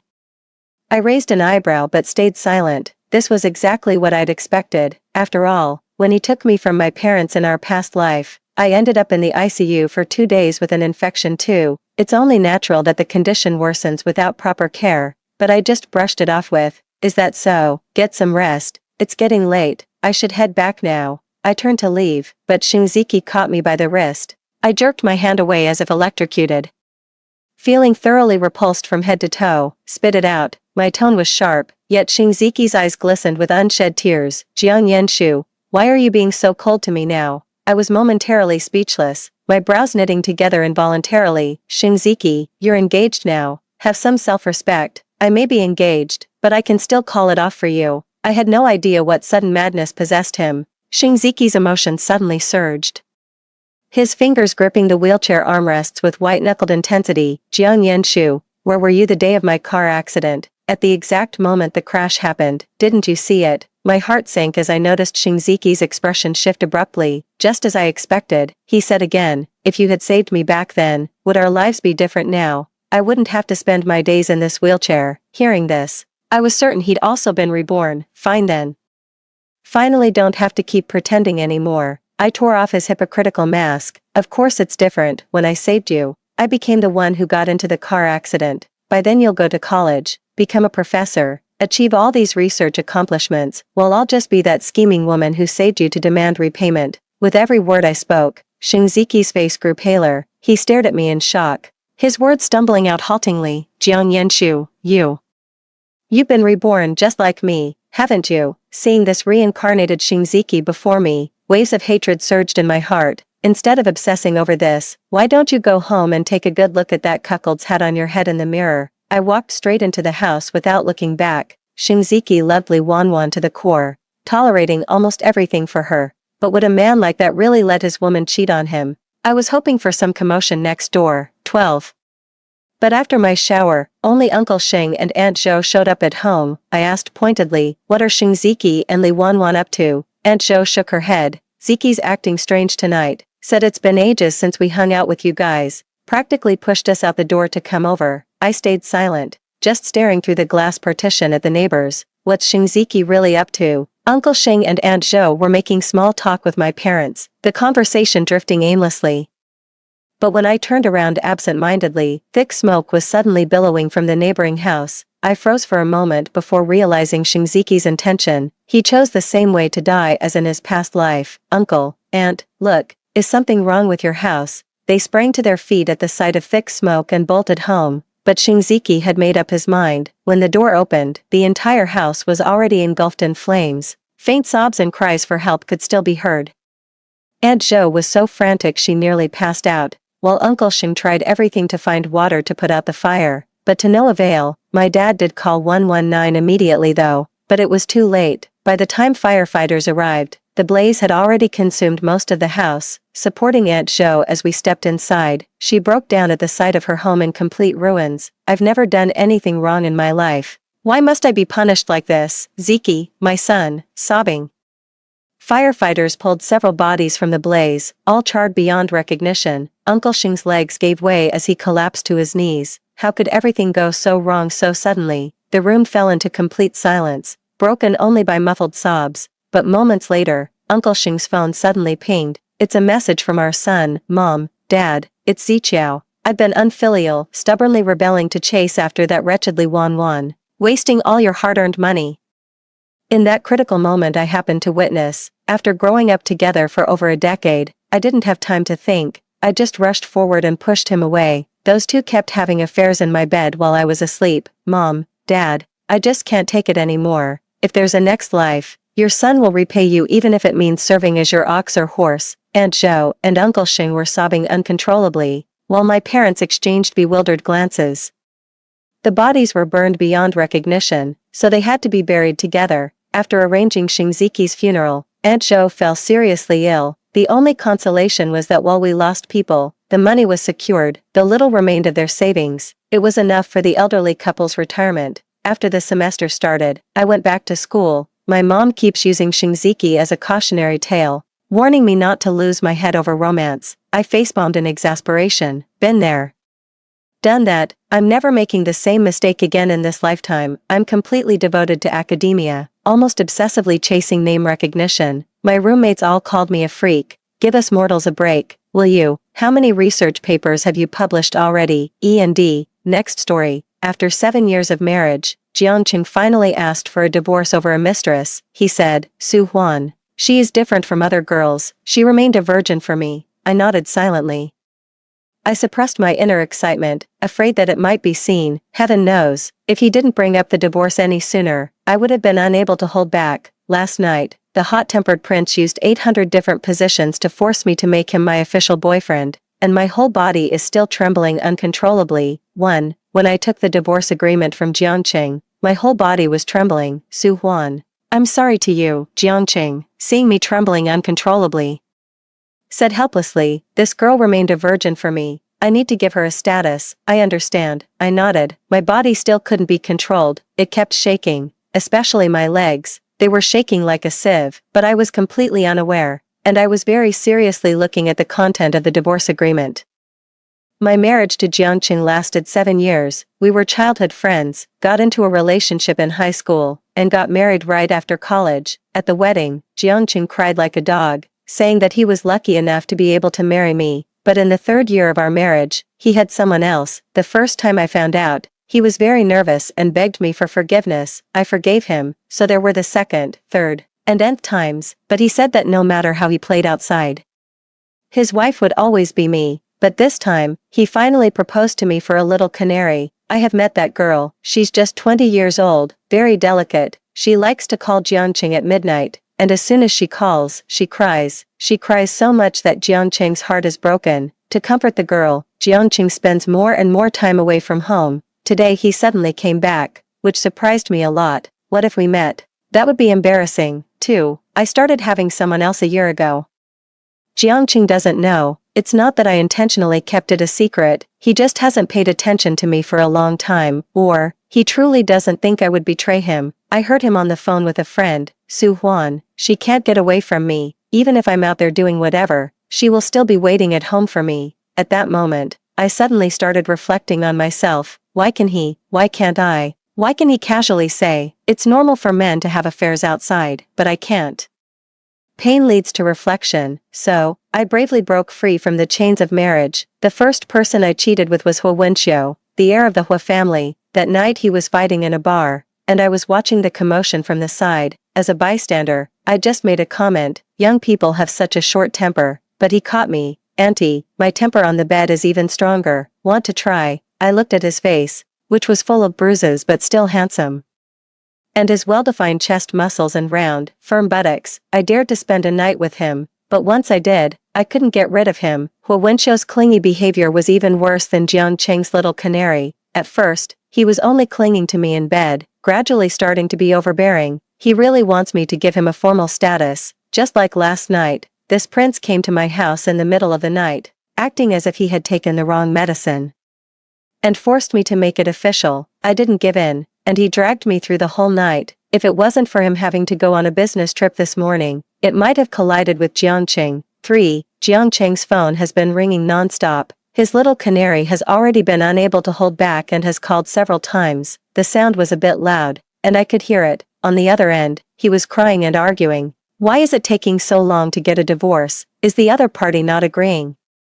You promised me, even if you had to leave with nothing, you would divorce her. Are you lying to me? Hearing the words, leave with nothing, my eyes lit up. Jiangqing whispered to her, almost there, stay at home and wait for me. I'll buy you the duck neck you like later. An hour, at most an hour, you must be back. Okay. Jiangqing hung up the phone. Su Huan, there's nothing wrong, just sign it. Jiangqing urged me. Actually, the divorce agreement wasn't a big issue. Jiangqing gave me half of my assets. It was obvious that he was sincere. I could have accepted it, but thinking about my current status and the years of enduring humiliation, if you don't take the advantage, you'll be unlucky for a lifetime. Don't take advantage of a scoundrel, you'll be unlucky for life. At that moment, I pretended to be in pain and said, Jiangqing. At that time Jiang Group was almost bankrupt due to poor management. It was I who accompanied you to social events and ended up with a stomach hemorrhage, which helped secure the sponsorship and funding. Su Huan, those are past things. If the feelings are gone, they're gone. You can keep my body but not my heart. Why bother? Jiangqing tried to console me. I think Jiang Group should have a part of me, I said directly. Jiangqing was stunned for a moment. He probably didn't expect that I wanted Jiang Group. Not him. I want 50% of the original shares of Jiang Group in your hands, not cash compensation. What do you want the shares for? Jiangqing was surprised. To reminisce, I said coldly. Jiangqing hesitated a bit. For him, shares are naturally more important. He wants absolute control of the group. If he gives me 50%, he won't be the largest shareholder anymore. Okay, Jiangqing agreed immediately. He must think that even if I have shares, I can't really get involved in company decisions. I also want the cash value. I continued to make my demands. Su Huan, don't be greedy. Jiangqing clearly didn't want to. That's all I have, and you, have a great love. Jiangqing looked at my bloodshot eyes and trembling body, and said through his pain, okay, I'll give it to you, but Su Huan, don't bother me anymore in the future. A deal is a deal. 4. Jiangqing quickly had his lawyer redraft a divorce agreement, which I signed readily.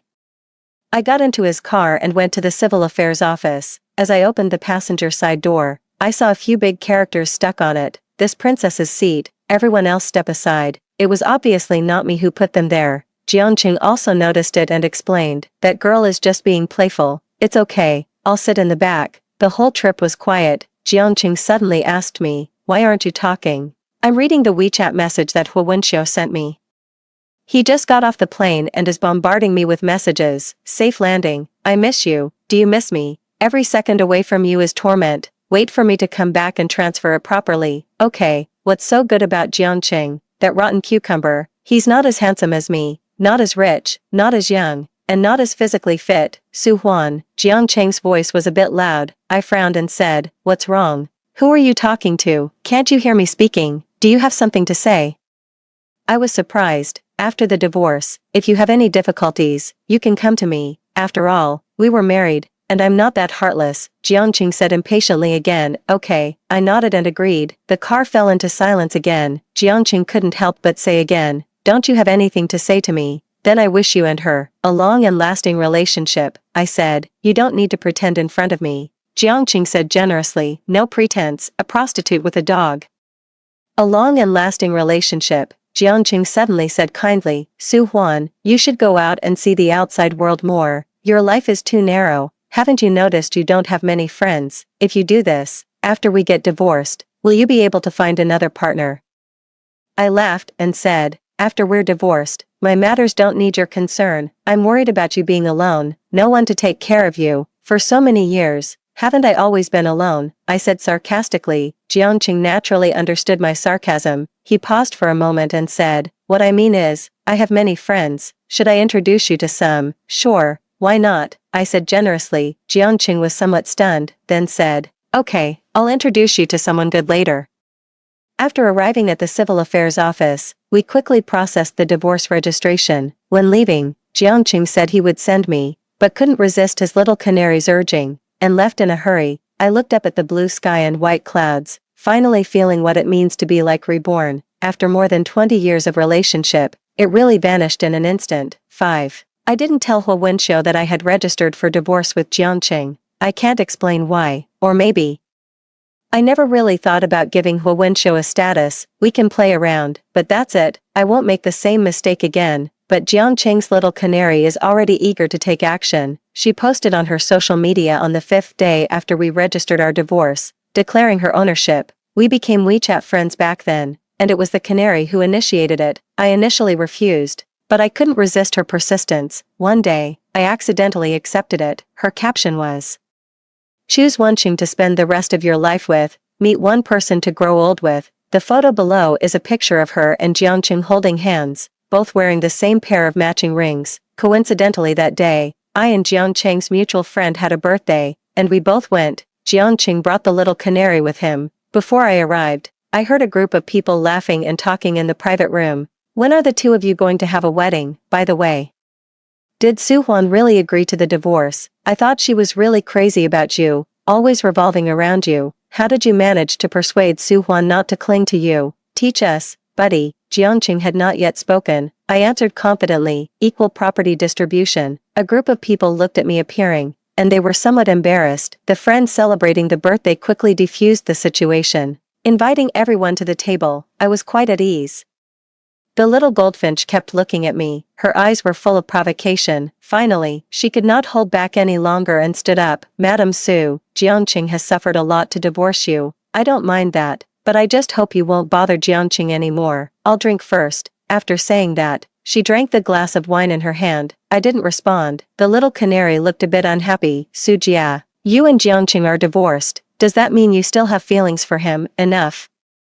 Jiangqing called to the canary, let's talk about this privately. No, I want her to promise in front of everyone that she won't bother us anymore. The canary pouted, I want you to be completely mine. Her voice was soft and gentle. Jiangqing was really into that. He sighed, Su Huan, just give Shuer a promise so she can be at peace. I glanced at Jiangqing. I had already forgotten, but suddenly remembered that once, when he was drunk, he knelt on the ground and said he would love me for a lifetime, saying that if I wanted stars from the sky, he would pick them down for me. This situation was really jarring. I smiled faintly. Don't worry, I don't take in trash. Jiangqing's face, which had been smiling, suddenly turned cold. The canary's face wasn't much better either. I continued, correct you, Jiangqing and I are getting a divorce. It's not that he suffered heavy losses. It's all something I deserve, also. The money Jiangqing spent on you, half of it was mine. I didn't ask you to pay it back, was my kindness to you. You should be grateful instead of pushing further. You, the canary turned red in the face from my words. Jiangqing took her side. Su Huan, even if you aren't willing to accept that I no longer love you, there's no need to make the girl embarrassed. There's no resentment. Don't be stubborn. I know you've never been able to accept the fact that I don't love you anymore.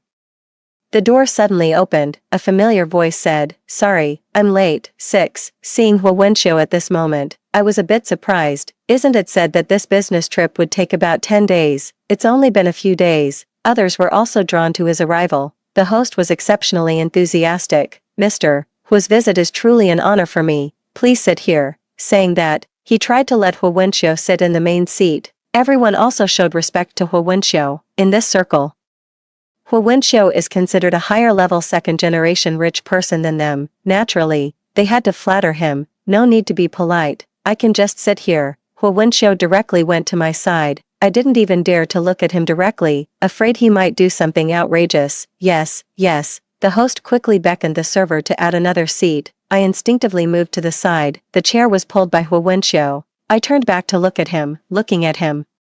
He was smiling with a look of self-satisfaction. Even in the next moment, his improper foot had already slipped between my legs. I tensed up and squeezed my legs tightly. This not only failed to make Hu Wenxiu leave me, but also forced him closer. Mr. Hua, I'll drink to you. Jiangqing suddenly came over. My heart is racing. It's like I'm caught in an affair. Look, even after a year, I still can't accept this calmly. But Jiangqing can. Fortunately, it's already the divorce cooling-off period. I gradually relaxed. Hu Wenxiu looked at Jiangqing and said, I don't drink alcohol. I was impolite. Jiangqing didn't feel embarrassed and said calmly, then Mr. Hu can just drink water. I'll have the alcohol. After a day on the plane, I just want to eat something quietly. Hu Wenxiu didn't give Jiangqing any face at all. Even Jiangqing, who had thick skin, felt a bit embarrassed. He laughed nervously. I'm sorry for disturbing Master Hua. I'll punish myself by drinking a cup. Master Hua, please enjoy your meal. Jiangqing left. Others also wanted to come and toast, but because of Hu Wenxiu's attitude, they chose to watch and wait. The host felt the atmosphere was a bit off and quickly took the initiative to liven it up. Everyone didn't restrain anymore and were drinking wine with each other. The gathering returned to normal. The canary couldn't help but speak again. Madam Su, just now when we drank together, you still haven't given me a direct answer. I was a bit speechless. Dealing with Hu Wenxiu was already exhausting enough. Let Hua Deshao be here to witness it, Jing Kuei said firmly, as if she wouldn't let go unless she got an explanation. What kind of witness? Hua Wenxiu said with interest. The foot under the table was also not staying still. Seeing that Hua Wenxiu was paying attention to her, Jing Kuei became even more energetic. She quickly said, as everyone knows, Jiangqing has already registered for divorce with Su Huan. To part amicably, Jiangqing gave her most of his assets, but Su Huan still won't let go of Jiangqing. I saw Hua Wenxiu's expression getting worse as he listened. Jing Kuei became even more excited as she spoke. Today so many friends are here. And Hua Deshao is also here. I just want Su Huan to give me a promise that she will never bother Jiangqing again. After all, we have already paid the price for it, and she can't be so shameless. 7. I really couldn't help but laugh. How could she be so shameless to say, shameless? I was about to speak up. Hua Wenxiu spoke up first. If I'm not mistaken, you were the mistress. Canaries was taken aback, blushing as she said, Su Huan and Jiangqing are already divorced. And now I am Jiangqing's legitimate fiancé. Jiangqing has already proposed to me, saying that. She also showed off the ring on her hand. Don't tell me they are only registered divorced, not officially divorced yet. Even if they are divorced, you were seducing a married man. Hu Wenxiu mocked. Do you think you're a mistress with a sense of superiority? The one who is not loved is the mistress, Canary said firmly. Jiangqing and I are in love. And Jiangqing no longer loves Su Huan. She is the mistress in this relationship. Did you skip 9 years of compulsory education? Hu Wenxiu laughed coldly. Does no one teach you how to feel ashamed? Why don't you be a decent person and instead choose to be a dog that eats feces? Not only are you despicable, but you're also shameless. She is the officially married wife, while you are just a, and you're not even good at being a chicken. I was directly stunned by what I heard.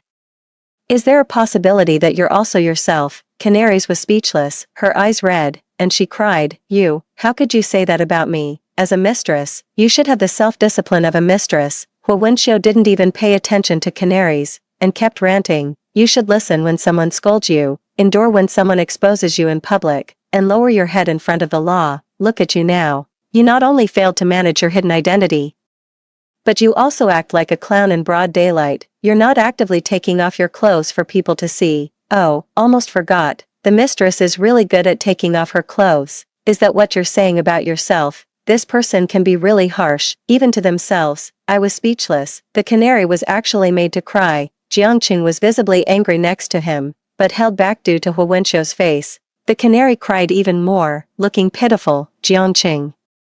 They're all bullying me. I don't want to live anymore. I just love you. What's wrong with that? Jiangqing couldn't hold back anymore and said, Mr. Hua, my family matters don't need your lecture. This isn't her who asked me to witness it. Hu Wenxiu said matter-of-factly. I just spoke the truth, and you all got defensive. How can you be a mistress if you can't even handle a little emotional pressure? Besides, who said this is just your family matter?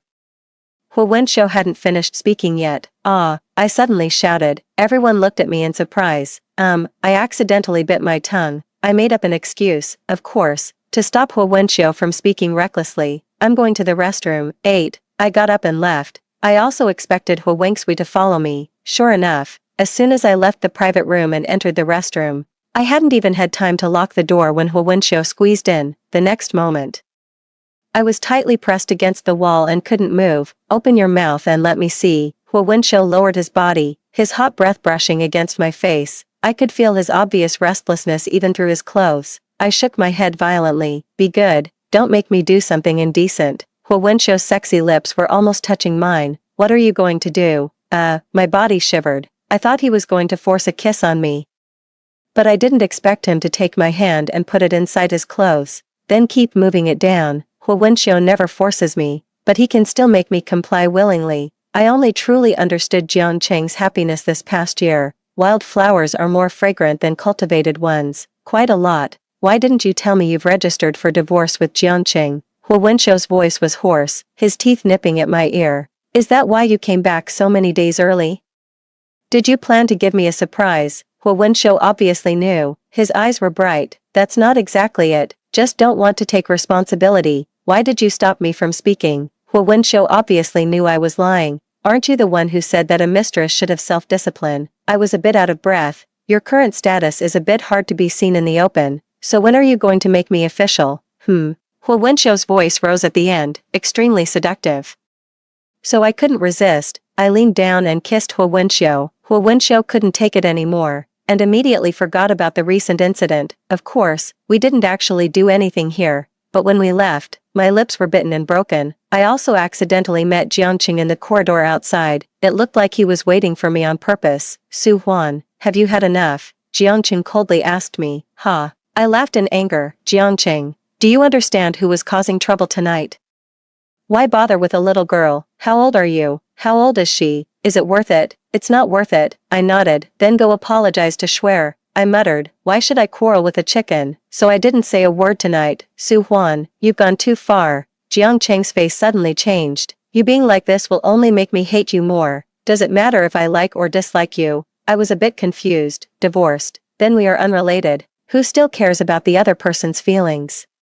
You don't need to be stubborn. I clearly know your feelings for me. If you just apologize to Schwer tonight, I can agree to our divorce but not living apart. 9. I was stunned, unable to believe what I had just heard. Jiangqing could actually say such shameless words. That's why the elders always say, not a family member, not entering the same family door. Jiangqing and Qin Schwer, really a perfect match. You don't need to be too happy. Whatever I give Schwer, I won't give less to you.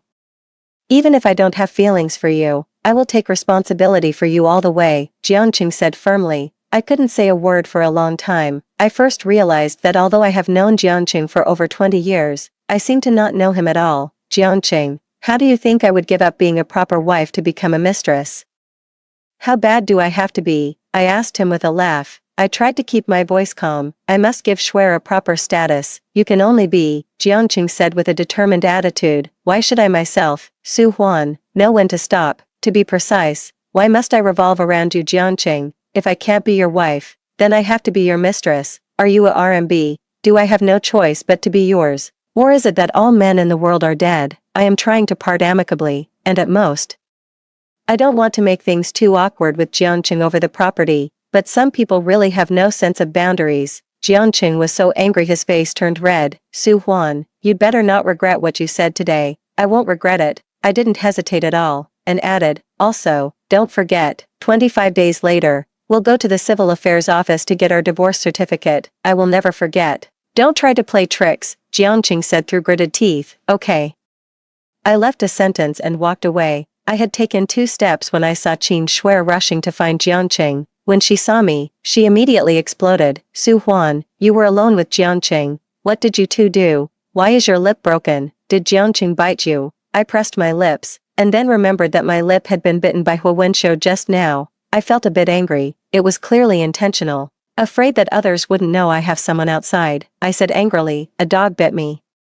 Are you calling Jiangqing a dog? Qin Shuer was about to faint from anger. Jiangqing quickly explained, it's not me. I never touched Su Huan. She bit her lip on purpose to frame me. After so many years, I'm already fed up with her. Saying that, he shouted at me again, Su Huan, you spoke so confidently just now, and now you're trying to break up my relationship with Shuer. Don't you think your behavior is despicable? I could no longer control my inner fury and was about to lose my temper. Hu Wenxiu walked out of the restroom in a relaxed manner. Mr. Jiang, your face is really big, isn't it? Is the whole world only a dog? Hu Wenxiu walked up to me, lifted my chin, and kissed my lips in front of Jiangqing and Qin Shuer. At this moment, my heart finally sank. 10. After a deep kiss, Jiangqing and Qin Shuer were both stunned. Hu Wenxiu hugged me and said, looked clearly, I bit it, you dog. You're even proud of it. I saw Jiangqing's eyes go from shock to disbelief to anger too, unable to accept. He said, Su Huan, is it true? If you don't have bad eyes, you can see it clearly. Up to now, I could only accept it. When Hu Wenxiu heard me say that, his lips couldn't help but curve upward. If there was really a dog tail, it would have already been wagging in the sky. Su Huan, you. Jiangqing had the words on his lips but swallowed them back. It was probably too sudden.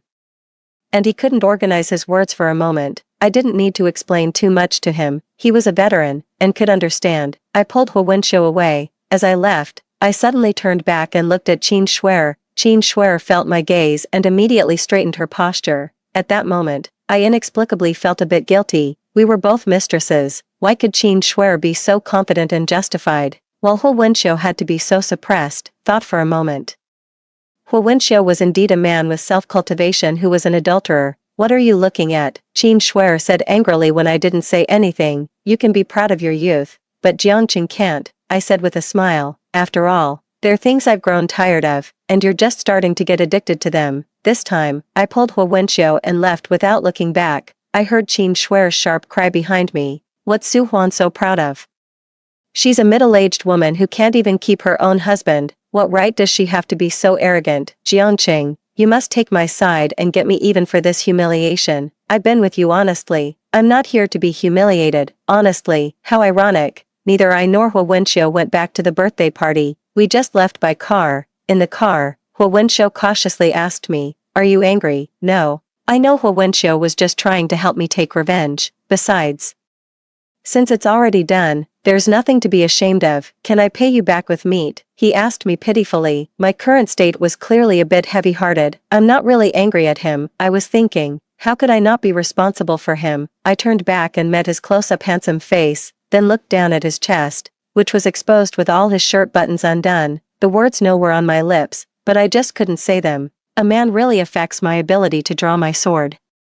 I still ended up being lured to the hotel. Despite my better judgment, the next day, I came back home with a sore back, and Jiangqing was there. A person who hasn't returned in 800 years is now sitting in the living room. Where did you go last night? Jiangqing asked me, with an air of coming to demand an explanation. I didn't respond to him and walked directly to the bedroom. Su Huan, even if you use this method, you won't be able to make me change my mind.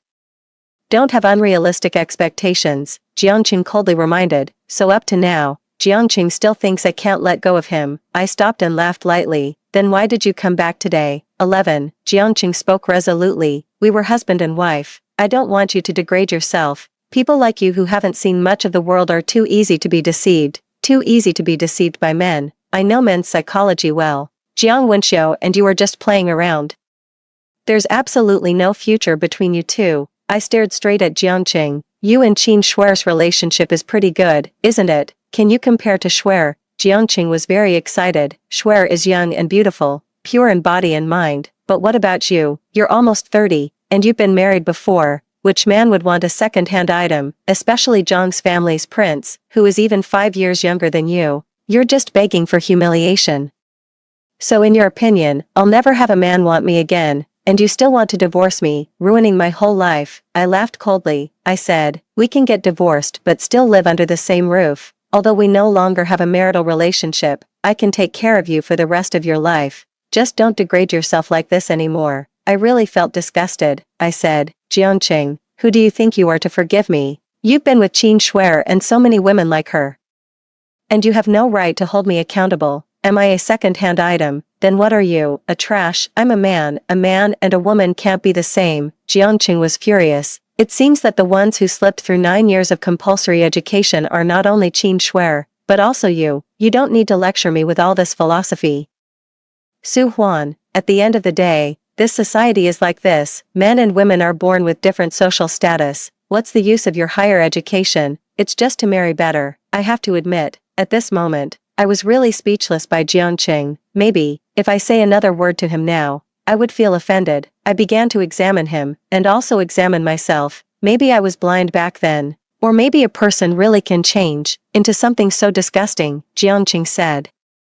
I don't need to say more, Su Huan. When you get beaten by society, you will know what it means to not listen to the elders. After saying that, Jiangqing left. As he left, he added another reminder. Don't forget the day to get the divorce certificate. I took a deep breath. I was almost angry by Jiangqing. Where did he get the confidence from? As a man, did he really become so proud? Fortunately, finally, I realized it. And it's about to be completely cleared up. 12. The day I went to the civil affairs office to get the divorce certificate, I arrived early. Jiangqing didn't waste any time. We quickly got our divorce certificate. This means that 50% of Jiangqing's shares and the cash all went into my account. Finally, I felt relieved. It's not that I'm afraid Jiangqing won't divorce me. I just worry that he might be reluctant to give me so much. And I don't want to waste any more time arguing with him. Su Huan, are you sure? As we left the civil affairs office, Jiangqing suddenly asked me, what? I was confused. Divorce but not leaving home. I let out a laugh. Jiangqing said, the premise is that you can't be involved with other men anymore. Jiangqing, where do you get the confidence to think that after being treated like this, I can still follow you without hesitation? What's so special about you that I can't stop thinking about you? Is it because you have a rotten cucumber in your pants instead of me? Speak to me with respect. Jiangqing was furious. Respect is mutual. Have you ever respected me? Besides, why should I be polite to a low-class, disgusting, and dirty scumbag? Isn't that punishing myself? Honestly, this moment, I really feel relieved. After holding back for so long, I can finally vent my emotions without any reservations. Jiangqing stared at me fiercely, unable to believe that I would insult him so openly. I said, Jiangqing, you previously said I had higher education. What's the use of it? Now I officially tell you. After receiving higher education, I can filter out people like you from my life. I can also minimize my own losses when I'm hurt. I can even make you understand that women are never the property of men. You really haven't experienced the hardships of society. Jiangqing sneered. Then, so be it. Goodbye in the world of the martial heroes. I left with a carefree attitude. Without paying any attention to the furious light behind me, I felt, for the first time, an unprecedented sense of ease and satisfaction, which reached its peak at this moment. After the divorce, I took my shares, equal to Jiangqing's, and entered Zhang's group. It wasn't hard to enter Zhang's group. At that time, Zhang's group had a crisis, and my marriage to Jiangqing had only lasted 2 years. I invested all the inheritance left to me by my parents to save Zhang's group, and I also accompanied Jiangqing in seeking investments everywhere. The people of Zhang's group were not unaware of my abilities. If it hadn't been for me accompanying Jiangqing step by step through those years, Zhang's group would have already been gone. Jiangqing was appointed as the chairman by the board of directors after that crisis, taking over his father's position. At the same time, Jiangqing returned double the money I had invested in Zhang's. I have withdrawn from the scene, because Jiangqing said, Huan, I don't want you to be too tired. I can support the family and also support you. Sure enough, a man can be relied on, a pig can climb a tree. Well, it's also good, a fall into a pit, a gain in your wit. 13. I entered the Zhang's management, which Jiangqing naturally could not agree to, but because he was no longer the largest shareholder, he no longer had absolute authority. Plus, over these 2 years, Jiangqing spent a lot of time on women, and his neglect of the group has caused many directors to be dissatisfied. Now, he even gave up his shares for a woman, and the shareholders no longer trusted him. Letting me join the group, in a way, was also a lesson given to Jiangqing by the board of directors, and all of these were part of my plan. Even so, Qin Shuer not allowing Jiangqing to come to the company because I am there was also within my expectations. Qin Shuer's youth is her asset, but her ignorance will make her pay a price. The board of directors is becoming increasingly dissatisfied with Jiang Cheng's long absence from the company. My work ability has made the board of directors increasingly trust me. This went on for half a year. After approving the last plan, I met Hu Wenxiu at the office door when I left work in the evening. The secretary was a bit nervous, because he is the eldest son of Hu Group. We have a cooperation with Hu Group, so we dare not stop him. And Hui young master also doesn't let us disturb you. I nodded, indicating that I understood. Come in. I let Hu Wenxiu into my office. I knew there would come a day like this. I can't just send him a WeChat message saying break up, block him, and then confess to his parents about our improper relationship and be done with it. Hu Wenxiu may be a love-struck guy, but he's not someone who can be easily bullied. The title prince isn't given to him for nothing. Have you missed me? Hu Wenxiu asked with red eyes. I didn't dare to meet his gaze. I was afraid that if I made one mistake, he would kill me. I just lowered my head and answered, if I say I haven't, will you get angry? I will, very honest. Sorry. Am I just a tool for you to take revenge on your ex-husband? I shook my head and said seriously, still a tool in bed. Hu Wenxiu stared at me. I wondered if he was about to explode with anger. Then he left with his face turned away, at most. He gave me a slap before leaving, but the next moment, I heard him say, then why not keep using me? I'm very useful. You are indeed very useful, but I'm afraid I'll get addicted. I felt a bit guilty in my heart. I've seen Hu Wenxiu's behavior in front of others, and it's definitely not this pitiful dog-like appearance. Su Huan, let's get married. Hu Wenxiu suddenly proposed to me. I was shocked. What are you thinking? I haven't even considered getting married again. And do you think your family will accept it? They have accepted it. I was speechless. Wait, how could the Hu family accept a woman who has been married before? When I went to see Hu Wenxiu's parents before, they didn't give me a single good look. I know you don't believe in marriage anymore because of a scumbag, but I'm young. And I'm sure I'll die after you. I can wait forever. I appreciate you dying after me. Hu Wenxiu's eyes were firm. Whenever you want to get married, we can. If you never want to, I'll stay with you forever, brother. Being love-struck will really make you unhappy. 14. I ran away from Hu Wenxiu in fear. Hu Wenxiu didn't chase me. He just shouted behind me, Su Huan, I will only have you in this life. Went back home. My mood had not yet calmed down, and I saw Jiangqing again. Did I offend the god of the year today? Everything is inauspicious. Huan, I want to talk to you. Jiangqing looked at me, his eyes filled with exhaustion. What do you want to talk about? Can I come in? No. Jiangqing sighed and said, I'm tired. You're tired, so you came to me. I sneered. Shouldn't you be asking Schwer to give you a full-body massage? You know what I'm talking about. Yes, I certainly do. Jiangqing and Qin Schwer have not had a peaceful 6 months. It is said that the two of them have not actually married. Qin Schwer's possessiveness toward Jiangqing has almost reached a pathological level. Even if Jiangqing's secretary reports work to him, she will get jealous and throw a tantrum. She also checks Jiangqing's phone every day, afraid that Jiangqing might have taken an interest in some woman. Even if Jiangqing likes a woman's post on social media, she would go to that woman's door and call her a fox spirit and a shameless woman. Jiangqing could still be patient and persuade at the beginning, but as time went on, Qin Schwer's behavior really affected his normal life, and he became impatient. Jiangqing's impatience further triggered Qin Schwer's nerves, making her more suspicious that Jiangqing no longer loved her. She would often threaten to commit suicide, and once, when Jiangqing came home late due to an engagement, Qin Schwer cut her wrist. Although she didn't die, it really scared Jiangqing.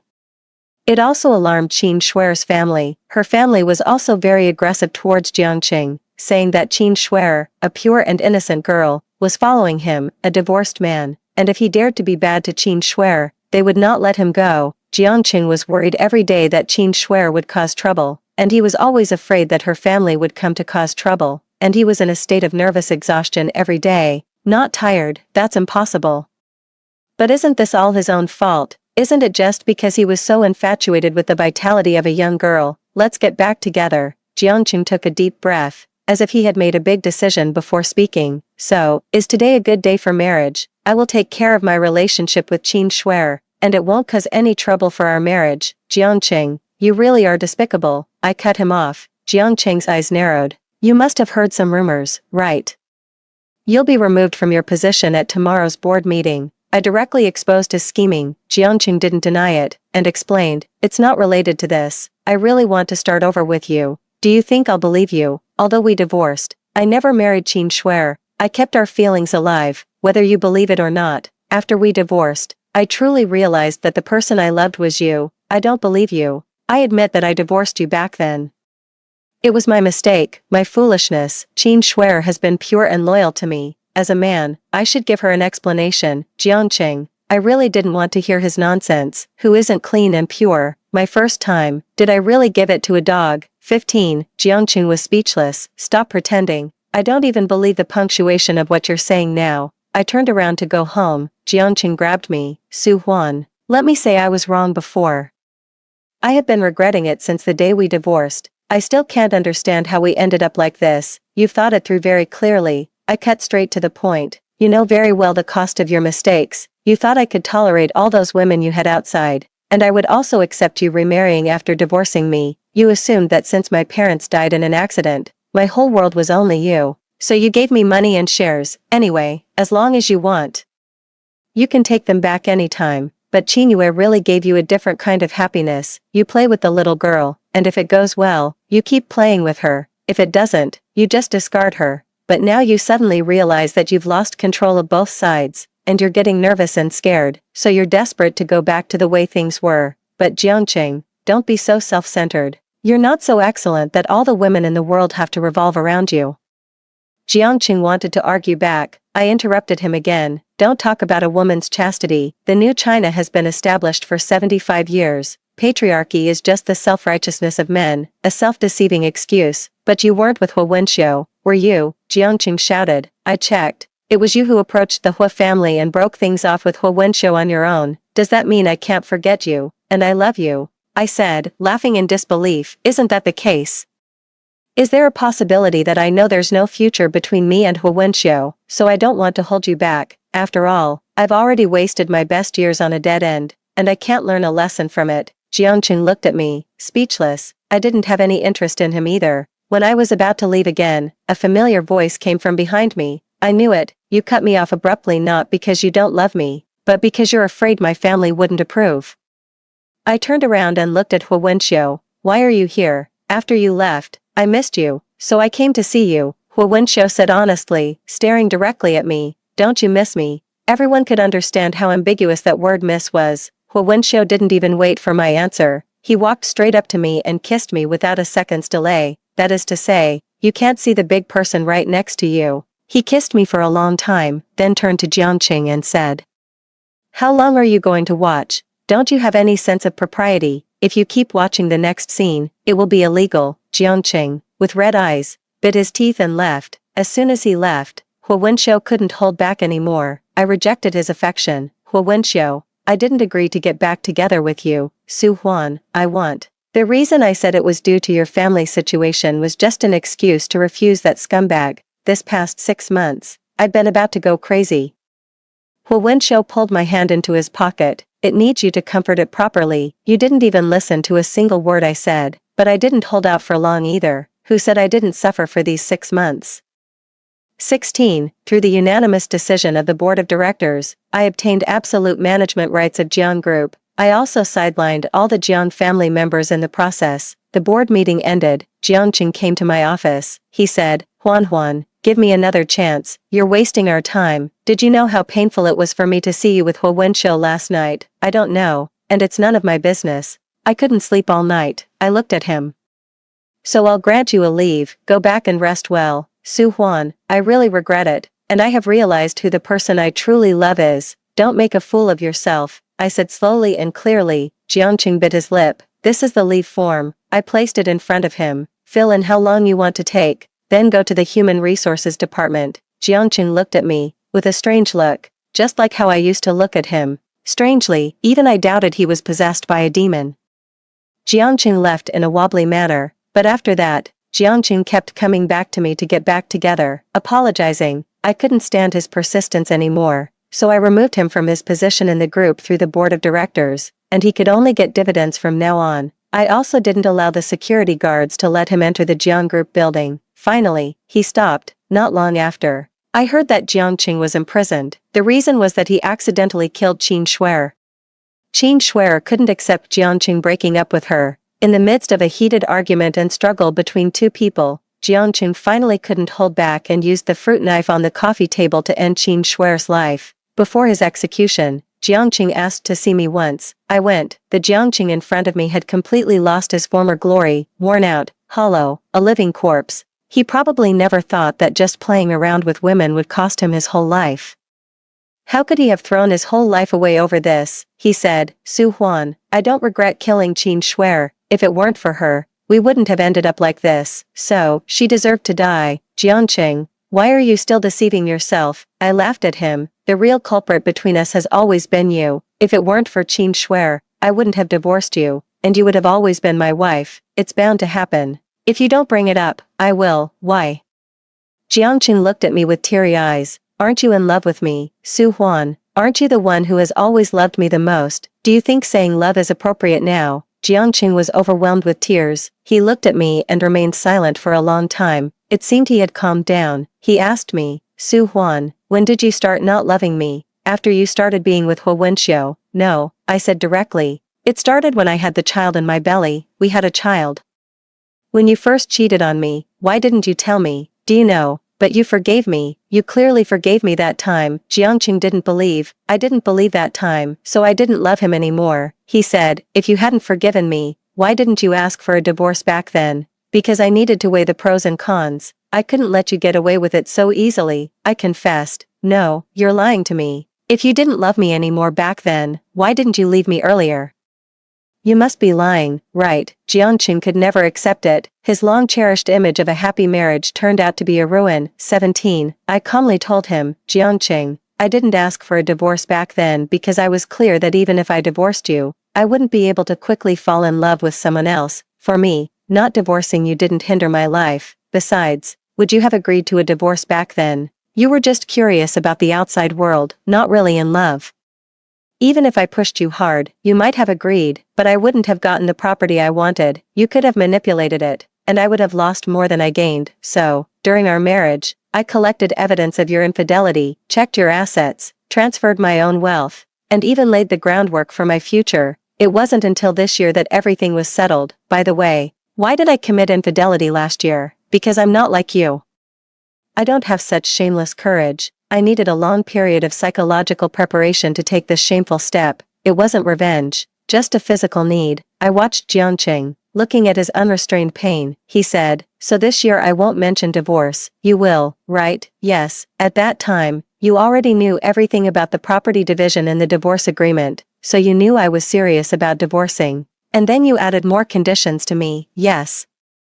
On the day we talked about divorce, your red eyes and trembling weren't because you were sad, but because you were too happy. No, Jiangqing's eyes moved slightly. That was because of the whole night of being tortured by Hu Wenxiu. Su Huan, I'm about to die. Why didn't you lie to me? Why? Jiangqing became overwhelmed, breaking down and feeling desperate. Because, you don't deserve it. Jiangqing's tears wouldn't stop falling. The last time I cried like that was at our wedding.